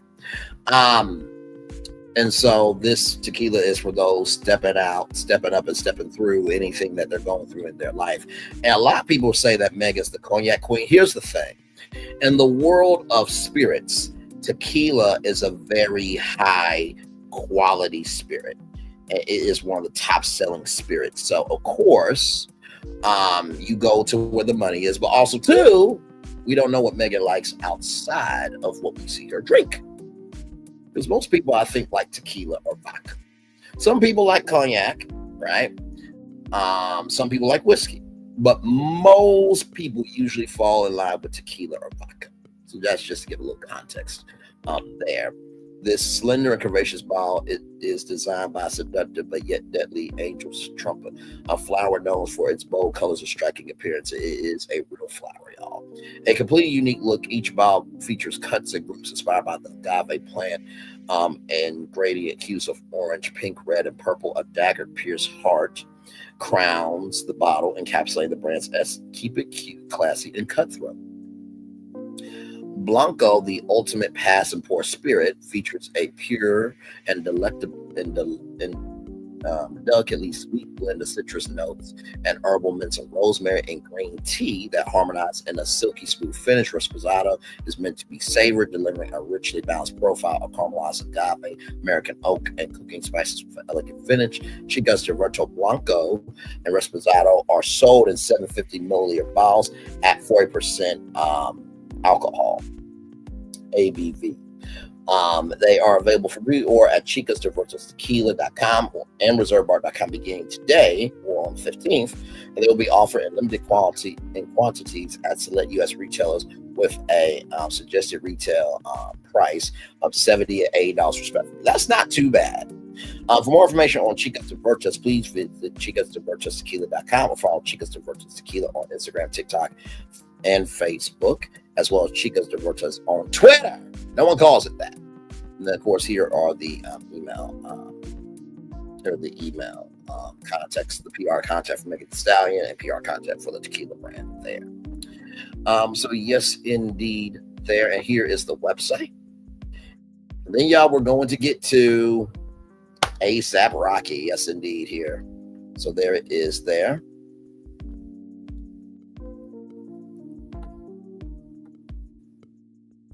I love the bottle. Like, it's just the colors for me. It's very intriguing. Then you got the spicy Chica Rita, the cherry chicas, and the good time girl there. And then here are the taste, aroma, finish, and agave region and distillery. So here it is here. So the Blanco taste is a pure, flavorful tequila with undertones of cooked agave and citrus aroma, lightly sweet cooked Highland agave, rose peel, rosemary, pine, mint, pepper, and green tea. Finish, silky smooth mouthfeel with medium body and crisp, clean finish. Excuse me, agave 100% Weber, region red volcanic highlands of Jalisco, Mexico, distillery produced by Casa Centilla, Gnome 1140. And then for Reposado, right here, so this single source tequila aged 6 months in white American oak whiskey barrels. Right here, taste rich and balanced with authentic flavors of caramelized agave, American oak, and cooking spices. Aroma, caramelized agave, American oak, warm cinnamon, toasted coconut, vanilla, walnuts, and almonds. Finish full and round for elegant, medium, long finish, savored. Agave 100% Blue Weber, region volcanic highlands of Jalisco, Mexico, produced by the same distillery, Casa Centilla, Gnome 1140. There, so there you go there. So the Blanco is in copper stills, and then the Reposado is aged 6 months in American white oak whiskey barrels. So there it is. There we got through all our destinations in 2 hours, 55 minutes, and 43 seconds. Now let's get to ASAP Rocky. Yes, indeed. Here, breaking: rapper ASAP Rocky not found guilty in the 2021 powing of his former friend. Update 6 minutes ago: jury finds rapper ASAP Rocky not guilty in POW assault trial. From NBC News, ASAP Rocky was charged with 2 felony counts of assault with a semi-automatic firearm in connection with a 2021 powing by Mary Von Burke.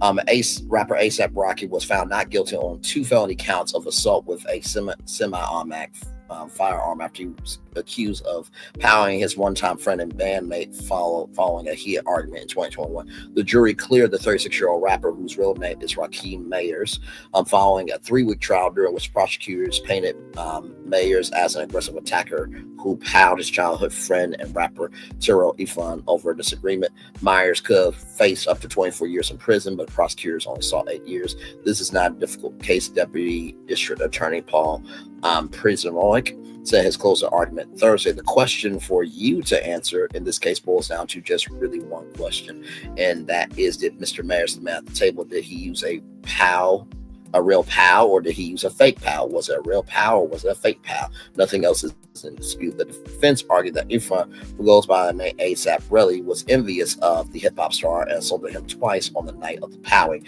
Attorney Joe Tapina said his closing arguments that Mayer carried a prop POW when he did not have security and fired to stop Ifan from attacking one of their friends. Rihanna, Myers' partner, was seen arriving in court with her 2 children ahead of Thursday's closing arguments. According to video obtained by TMZ, she returned to court on Friday. The rapper pled not guilty and decided to not take the stand at trial. He also turned down a pre-trial plea that would have led to 180 days in jail. I want my right not to testify, he told Superior Court Judge Mark Arnold last week. Mayers and other members of his ASAP rap collective were walking near a Hollywood hotel when Myers allegedly pulled out a semi-automatic pistol from his waistband, pointed at Efron, and said, "I'm going to ill you." Prosecutors said the two were meeting to settle a dispute. Mayers was accused of firing twice at Efron's direction. He told police that he believed one of the bullets grazed his hand. Efron testified that Mayers was aiming down when he fired the first pow. When he powed the first pow, I felt my hand so hot I grabbed ASAP Olds and used him as a shield. He's going around trying to pound me between ills, Efron said to the court, referencing another member of the rap collective. I'm just trying not to get hit at this point. Efron said Mayers was running toward him the second time he powed. He's running and powing, Efron said. ASAP 12, whose real name is Jamal Phillips, testified Mayers carried a prop pow because he had been the victim of violent incidents, including home invasions and an abbing in 2018. I know he had to get a whole new security staff. I know that he walked around for prop pow like a star istel. Phillips said he accused Efron of being the aggressor. He claimed he grabbed and shook Mayers on the night of the powing. Phillips testified that when Mayers pulled the weapon, Efron said, shoot that fake pow. Rocky's store manager, the final witness testified, also said it was a prop pow. So it is a developing story. Please check back for updates. Well, congratulations to ASAP Rocky. And he said here, thank y'all for saving my life, right there. A quote from ASAP. ASAP usually says to himself, of himself, and by himself. When I saw this, I'm just like, you know what? Let the facts play out.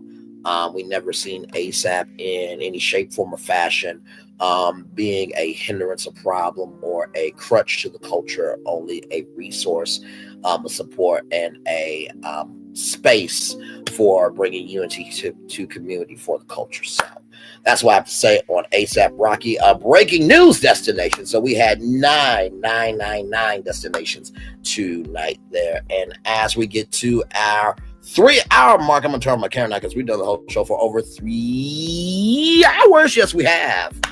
What a epic show. My Lord.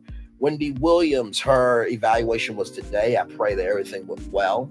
And that she is on her way to freedom. I think it's long overdue for Wendy to be free, for sure. So, not to mention, shout out to the court for allowing her to see her dad for his 94th birthday. Yes, indeed. Chuck's Arcade, I absolutely love it. Like I said before, I think Toys R Us and Chuck E. Cheese should partner up to bring Toys R Us and Chuck's Arcade into new Toys R Us stores around the country, around the world. I think that'll be a great partnership. Theme parks, will they survive by intellectual property? Not alone. I think it will be a resource, but not the source. Disney and the Magic Band, like I said, if they could make a way to make a throwback to Pound Mickey, I think that would be amazing. Major League Baseball, Minor League Baseball, honoring the Little Rock Nine. So cool. I hope I can get that merch for free. That would be amazing, because to have that would be a historic part of history for sure. The cable networks, like I said, with Freeform, MTV, BET, and this is having involved the networks. Invest in your content, allow it to grow, and support it, and the people will come. And not to mention too, streaming only works if you have content. Right? So streaming is kind of your server for all of your content. And then, of course, if they like streaming, that helps the show get renewed, because you can pull in the streaming numbers. And usually when it comes to renewals, it depends on social media, chatter. It depends on linear viewership and streaming viewership. So it takes all of that. But more than likely, I would say that social media is probably more on the back burner than the front burner. Some content creators said that they have a huge part to do with it. No, it doesn't. It does not. Social media is a complement to reality TV, but it is not the pivotal foundational decision to decide whether a show rise or demise. It's about the ratings from linear television, streaming, same day viewership, and then after it's finally viewed. Uber, suing DoorDash, I think it's a wonderful thing, because that monopoly is fucking ridiculous.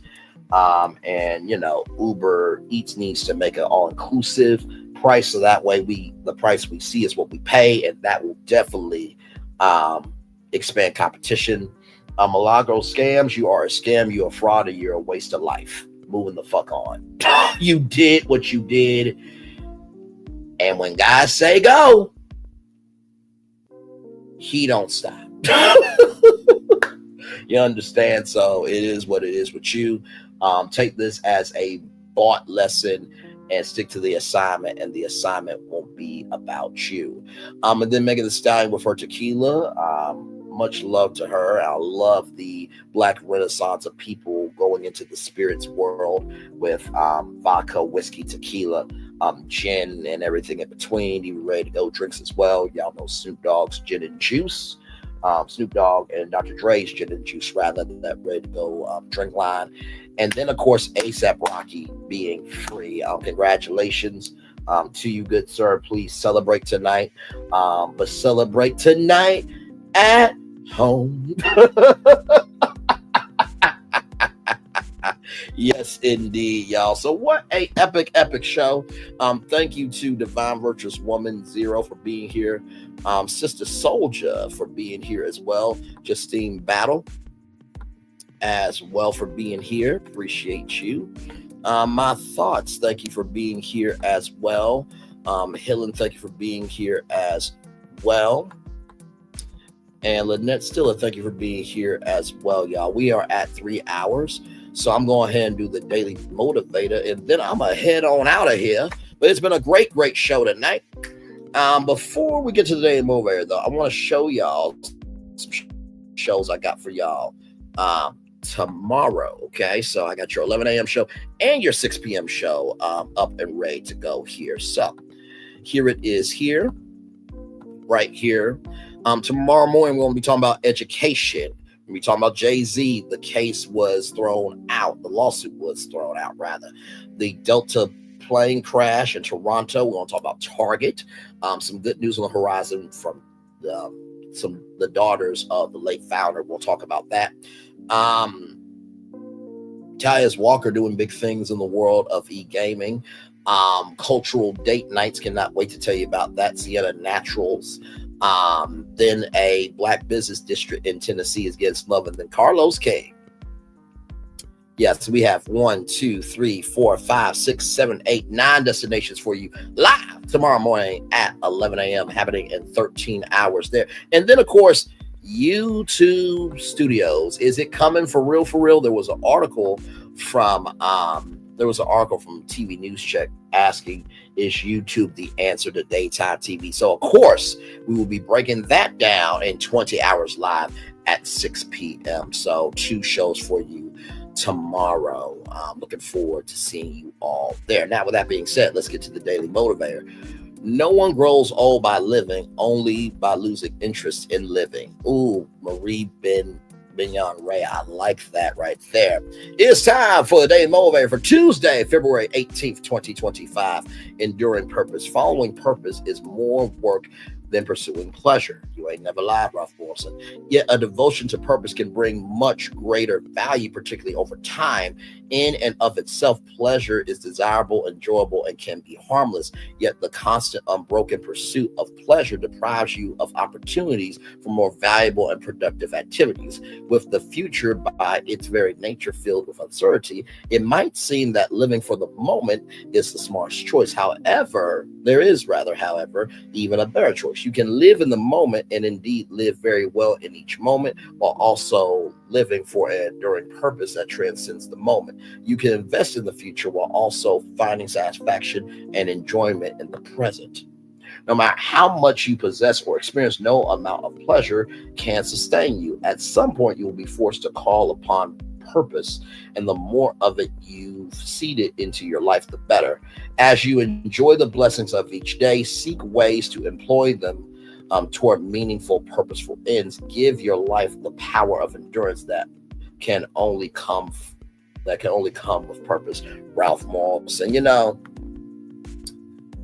enduring purpose, man. I think about that every day. I had a bit of a disagreement with a friend, a coworker today. He texted me a bit of a text message that was out the way, and I said to him, listen, I'm not going to lose this friendship over this settlement. So basically, we were talking about Deshaun Watson and $230 million, and he said that he would leave $100 $30 million and then give $130 million charity. I'm like, bro, stop the cap. And what I meant by stop the cap was at least you would keep it for the first day. And I told him I don't believe I'm better than anybody. I'm the first one to say I'm not perfect. He or she who has not said cast the first stone. So the first thing I will tell you about your enduring purpose is when you are enduring purpose, it reflects in your actions and how you speak and how you carry yourself. Like I said, anyone can wear the crown, but it takes somebody to handle the weight. And Melody Cherie Rogers said that as well. So that's the first thing I'll tell you about enduring purpose. The second thing I will tell you about enduring purpose, no matter how much you possess or experience, no matter how pleasure can sustain you, pleasure is temporary, fulfillment is permanent. Pleasure is temporary, fulfillment is permanent. Pleasure is temporary, fulfillment is permanent.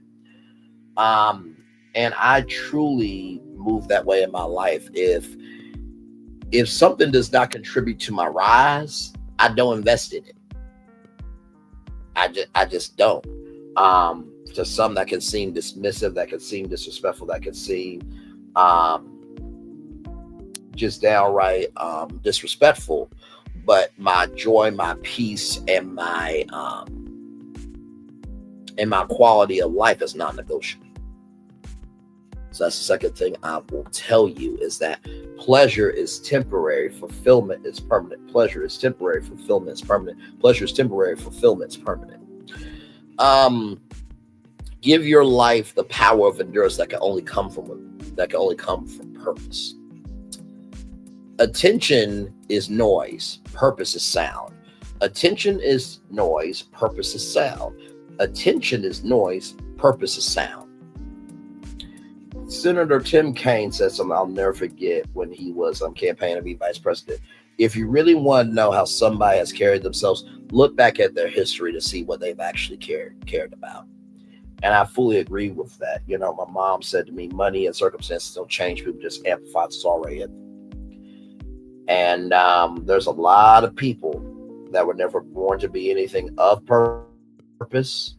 They were never chosen to be anything. And people saw that energy from a mile away and they decide to protect themselves. And because of that, they are nothing in reality. So they got to come on virtual reality to be something, when the gag is, whether in reality or virtual reality, they are nothing. Right? So those are people that are takers. You gotta be careful of takers, because if they're always taking from you but not giving to you, they will keep taking from you until you're depleted. So there it is. With that being said, everybody, it's time for the best outro on YouTube. Know what you do and do what you know. Never say you want more special, because you were always born a blessing and trust. You may not be where you want to be, but by the end of it, you'll be where you need to be. Do what you've been chosen to do. Why? It's one thing to call yourself. It's another thing to be chosen. One love, much love, all love. I have spent time with you. You have spent time with me. And hopefully by spending time together, we're to be great together. And always remember what you're doing. Radio, television, YouTube, living your best life, or you're just throwing out business ideas, standing on business, and knowing that you're not a one-trick pony and you're a black stallion and you own the world. Make sure the replay is not just for you watching, not just for you listen to it, but for you want to experience it again. I love you. I value, I embrace you all. Always remember, on receive love, you gotta give it. On receive love, you gotta give it. On receive love, you gotta give it. Wherever obstacles you have overcome, wherever success you have achieved upon this particular day, I'm extremely proud of you. But no one else is proud of you. Be proud of your damn self. And finally, y'all, listen. When you hear the word believe, the biggest part of that word is be. You have to be about something in order to believe in yourself. You got to be about something in order to believe in yourself. You got to be about something in order to believe in yourself. So if you're not being about anything, then guess what? You will be nothing. But if you're being about what you believe, you will become something. Oh, my Lord. If you're not being about anything, then you will become nothing. But if you're being about what you believe, you will become something. If you're being about nothing, you will become nothing. But if you be about what you believe in yourself, you will become something. If you be about nothing, you will become nothing. But if you be about what you believe, you will become something. Commercial break and fireworks coming your way for the day that was, for the day that's coming, for the blessings all the way for you, me, all of us, as a society, as a people, as a culture. I feel the love. And I'll send it right back to you. Good night, everybody. Be blessed. Love you. Bye-bye.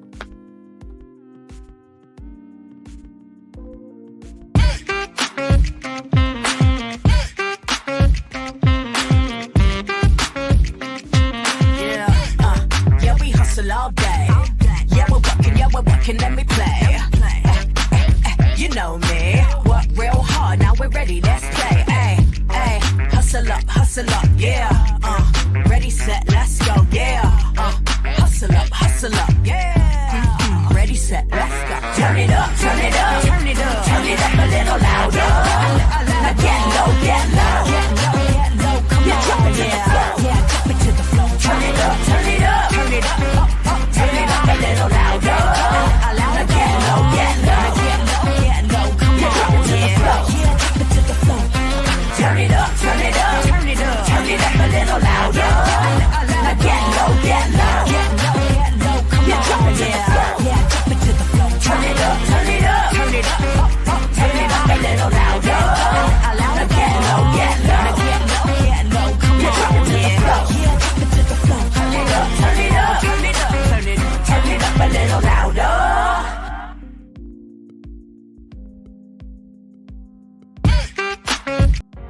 Things have been a little quiet around here. We've missed the fun, we've missed the excitement, we've missed the entertainment, we've missed the nightlife, but most of all, we've missed you. We're getting ready. Caesar's Rewards. We can't wait to welcome you back.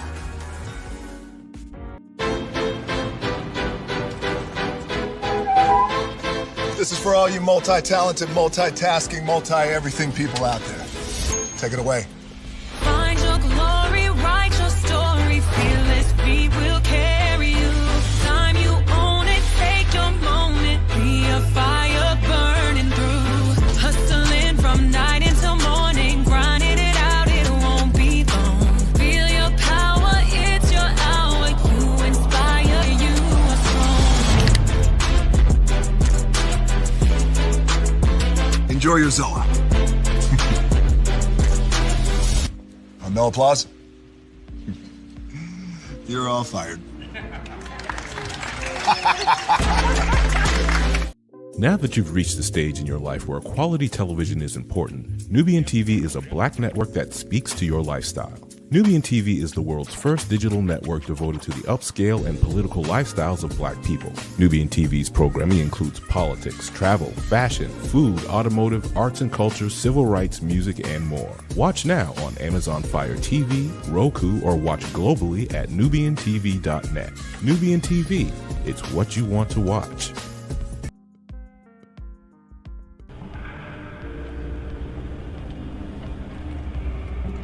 I got a question for you. What does this city know about luxury? Huh? What does a town that's been to hell and back know about the finer things in life? Well, I'll tell you. More than most. You see, it's the hottest fires that make the hardest steel. Add hard work and conviction, and the know-how that runs generations deep in every last one of us. That's who we are. That's our story. Now, it's probably not the one you've been reading in papers, the one being written by folks who've never even been here and don't know what we're capable of. Because when it comes to luxury, it's as much about where it's from as who it's for. Now, we're from America, but this isn't New York City, or the Windy City, or Sin City, and we're certainly no one's Emerald City.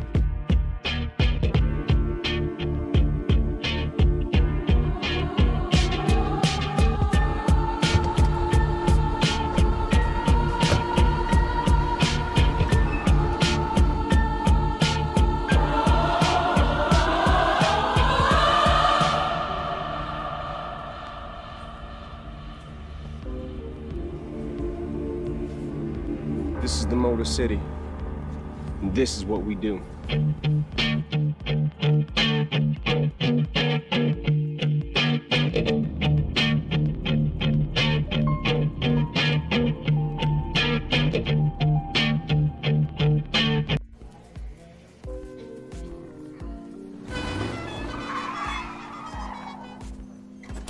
Come with me if you want to live a more delicious life. Oh, maybe we should get in the van. In this world, we don't get to control much. Past, male pattern baldness. Leggies. Got one right now. The urge to puff that bubble wrap. But there is one thing we do get to choose every single day: what we eat. Welcome to the Sonic Department of Research and Deliciousment. We have everything you want, didn't know you wanted, and some things you didn't know were possible. Because we believe if you're not having fun, you're not living free. So come on, let's live a little.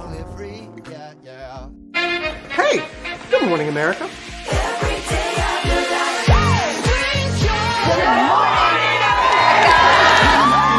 Good morning, America. Good morning, America. Good morning, America. Money! Are you ready? They are ready. Covering the biggest events in the country right now. There's a lot going on here this morning. It's always a good time. That's what the show's about. That's good. Really good. Very good. Coming in hot, Jimmy, coming in hot. It's far from elementary. Oh. Good morning, America. I'm not going to try to strut like Michael or anything. I have known George a long, long time. Have you ever gotten him to dance? Look at that face. You don't just see it, you feel it. I'm in. I'm in. I'm in too. I'll be there. I am here and so happy. I'm in. I'm in too. I'm in. That tells you something when Snoop Dogg's in. Michael, George, Lara, Ginger. Open your eyes. Think of the one place you've always wanted to see.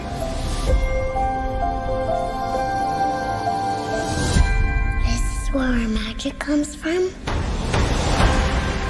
They say if you dream a thing more than once, please, please, please, it's sure to come true. Everything you see exists together in the great circle of life. There are stories about what happened. It's true. All of it. In every job that must be done, there is an element of fun. I told you she was tricky. Life is full of possibilities. What do you want to be remembered for? The world is in our hands, and we gotta do something with it. I just want to say a word of thanks to all the artists, the workers, and all of you. The young and the young in heart. You helped make this dream come true.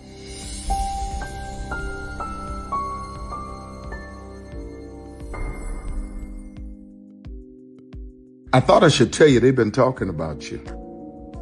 Yeah, they've been talking about you. They've been talking about the fact that they've done everything they could to stop you and everything they could to block you, but you still win. They've been talking about the fact that they have undermined your success and they have tried to sabotage your seasons, but you keep winning. They've been talking about the fact that even though they don't like each other, they get together to try to kill you, but you keep winning. They've been talking about the fact that you were voted least likely to succeed, but like cream, you keep rising to the top. They've been talking about how they tried to burn your world down, but like the phoenix, you rose from the ashes. They've been talking about you, and you know what they say? Oh, she's just lucky. He's just lucky. But no, you ain't lucky. You're anointed. You got something on you. You got favor on you. You got power on you. You were born to win. Now, they can call it luck, but it's grace. They can call it luck, but it's favor. But whatever they call it, it doesn't matter, because you know what God calls you? Do you know what God calls you? A winner. I thought I should tell you they've been talking about you. Yeah, they've been talking about you. They've been talking about the fact that they've done everything they could to stop you and everything they could to block you, but you still win. They've been talking about the fact that they have undermined your success and they have tried to sabotage your seasons, but you keep winning. They've been talking about the fact that even though they don't like each other, they get together to try to kill you, but you keep winning. They've been talking about the fact that you were voted least likely to succeed, but like cream, you keep rising to the top. They've been talking about how they tried to burn your world down, but like the phoenix, you rose from the ashes. They've been talking about you, and you know what they say? Oh, she's just lucky. He's just lucky. But no, you ain't lucky. You're anointed. You got something on you. You got favor on you. You got power on you. You were born to win. Now, they can call it luck, but it's grace. They can call it luck, but it's favor. But whatever they call it, it doesn't matter, because you know what God calls you? Do you know what God calls you? A winner.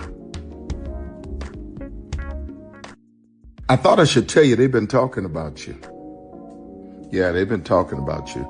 They've been talking about the fact that they've done everything they could to stop you and everything they could to block you, but you still win. They've been talking about the fact that they have undermined your success and they have tried to sabotage your seasons, but you keep winning. They've been talking about the fact that even though they don't like each other, they get together to try to kill you, but you keep winning. They've been talking about the fact that you were voted least likely to succeed, but like cream, you keep rising to the top. They've been talking about how they tried to burn your world down, but like the phoenix, you rose from the ashes. They've been talking about you, and you know what they say? Oh, she's just lucky. He's just lucky. But no, you ain't lucky. You're anointed. You got something on you. You got favor on you. You got power on you. You were born to win. Now, they can call it luck, but it's grace. They can call it luck, but it's favor. But whatever they call it, it doesn't matter, because you know what God calls you? Do you know what God calls you? A winner. I thought Caesar. Just look at him. Politician. General. Author. Ruler. Man.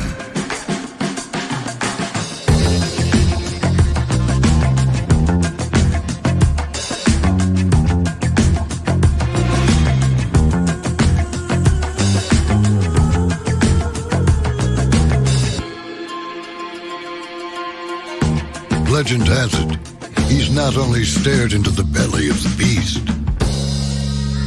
he's had it for dinner.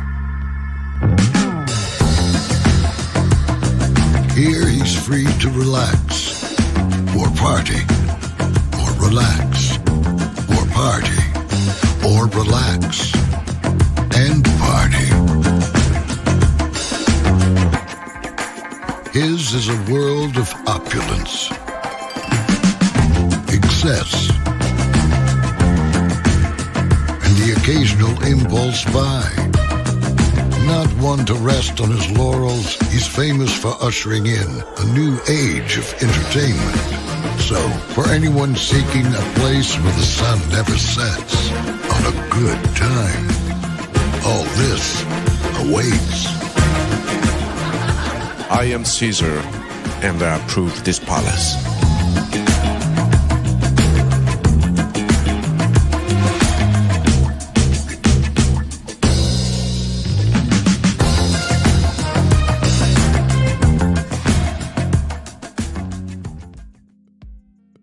Sorry, folks, there's a breaking development. There's something down on the field. I see that too. What is that? Looks like a koala or a dog or a... They're all out there right now. They're trying to catch it. They're having a real hard time. They've got trash cans. This guy's got no chance. I think they got it. Nope. Now he's gone and driving a cart. Uh-oh, watch out for the goal. Oh. Oh, that thing is indestructible.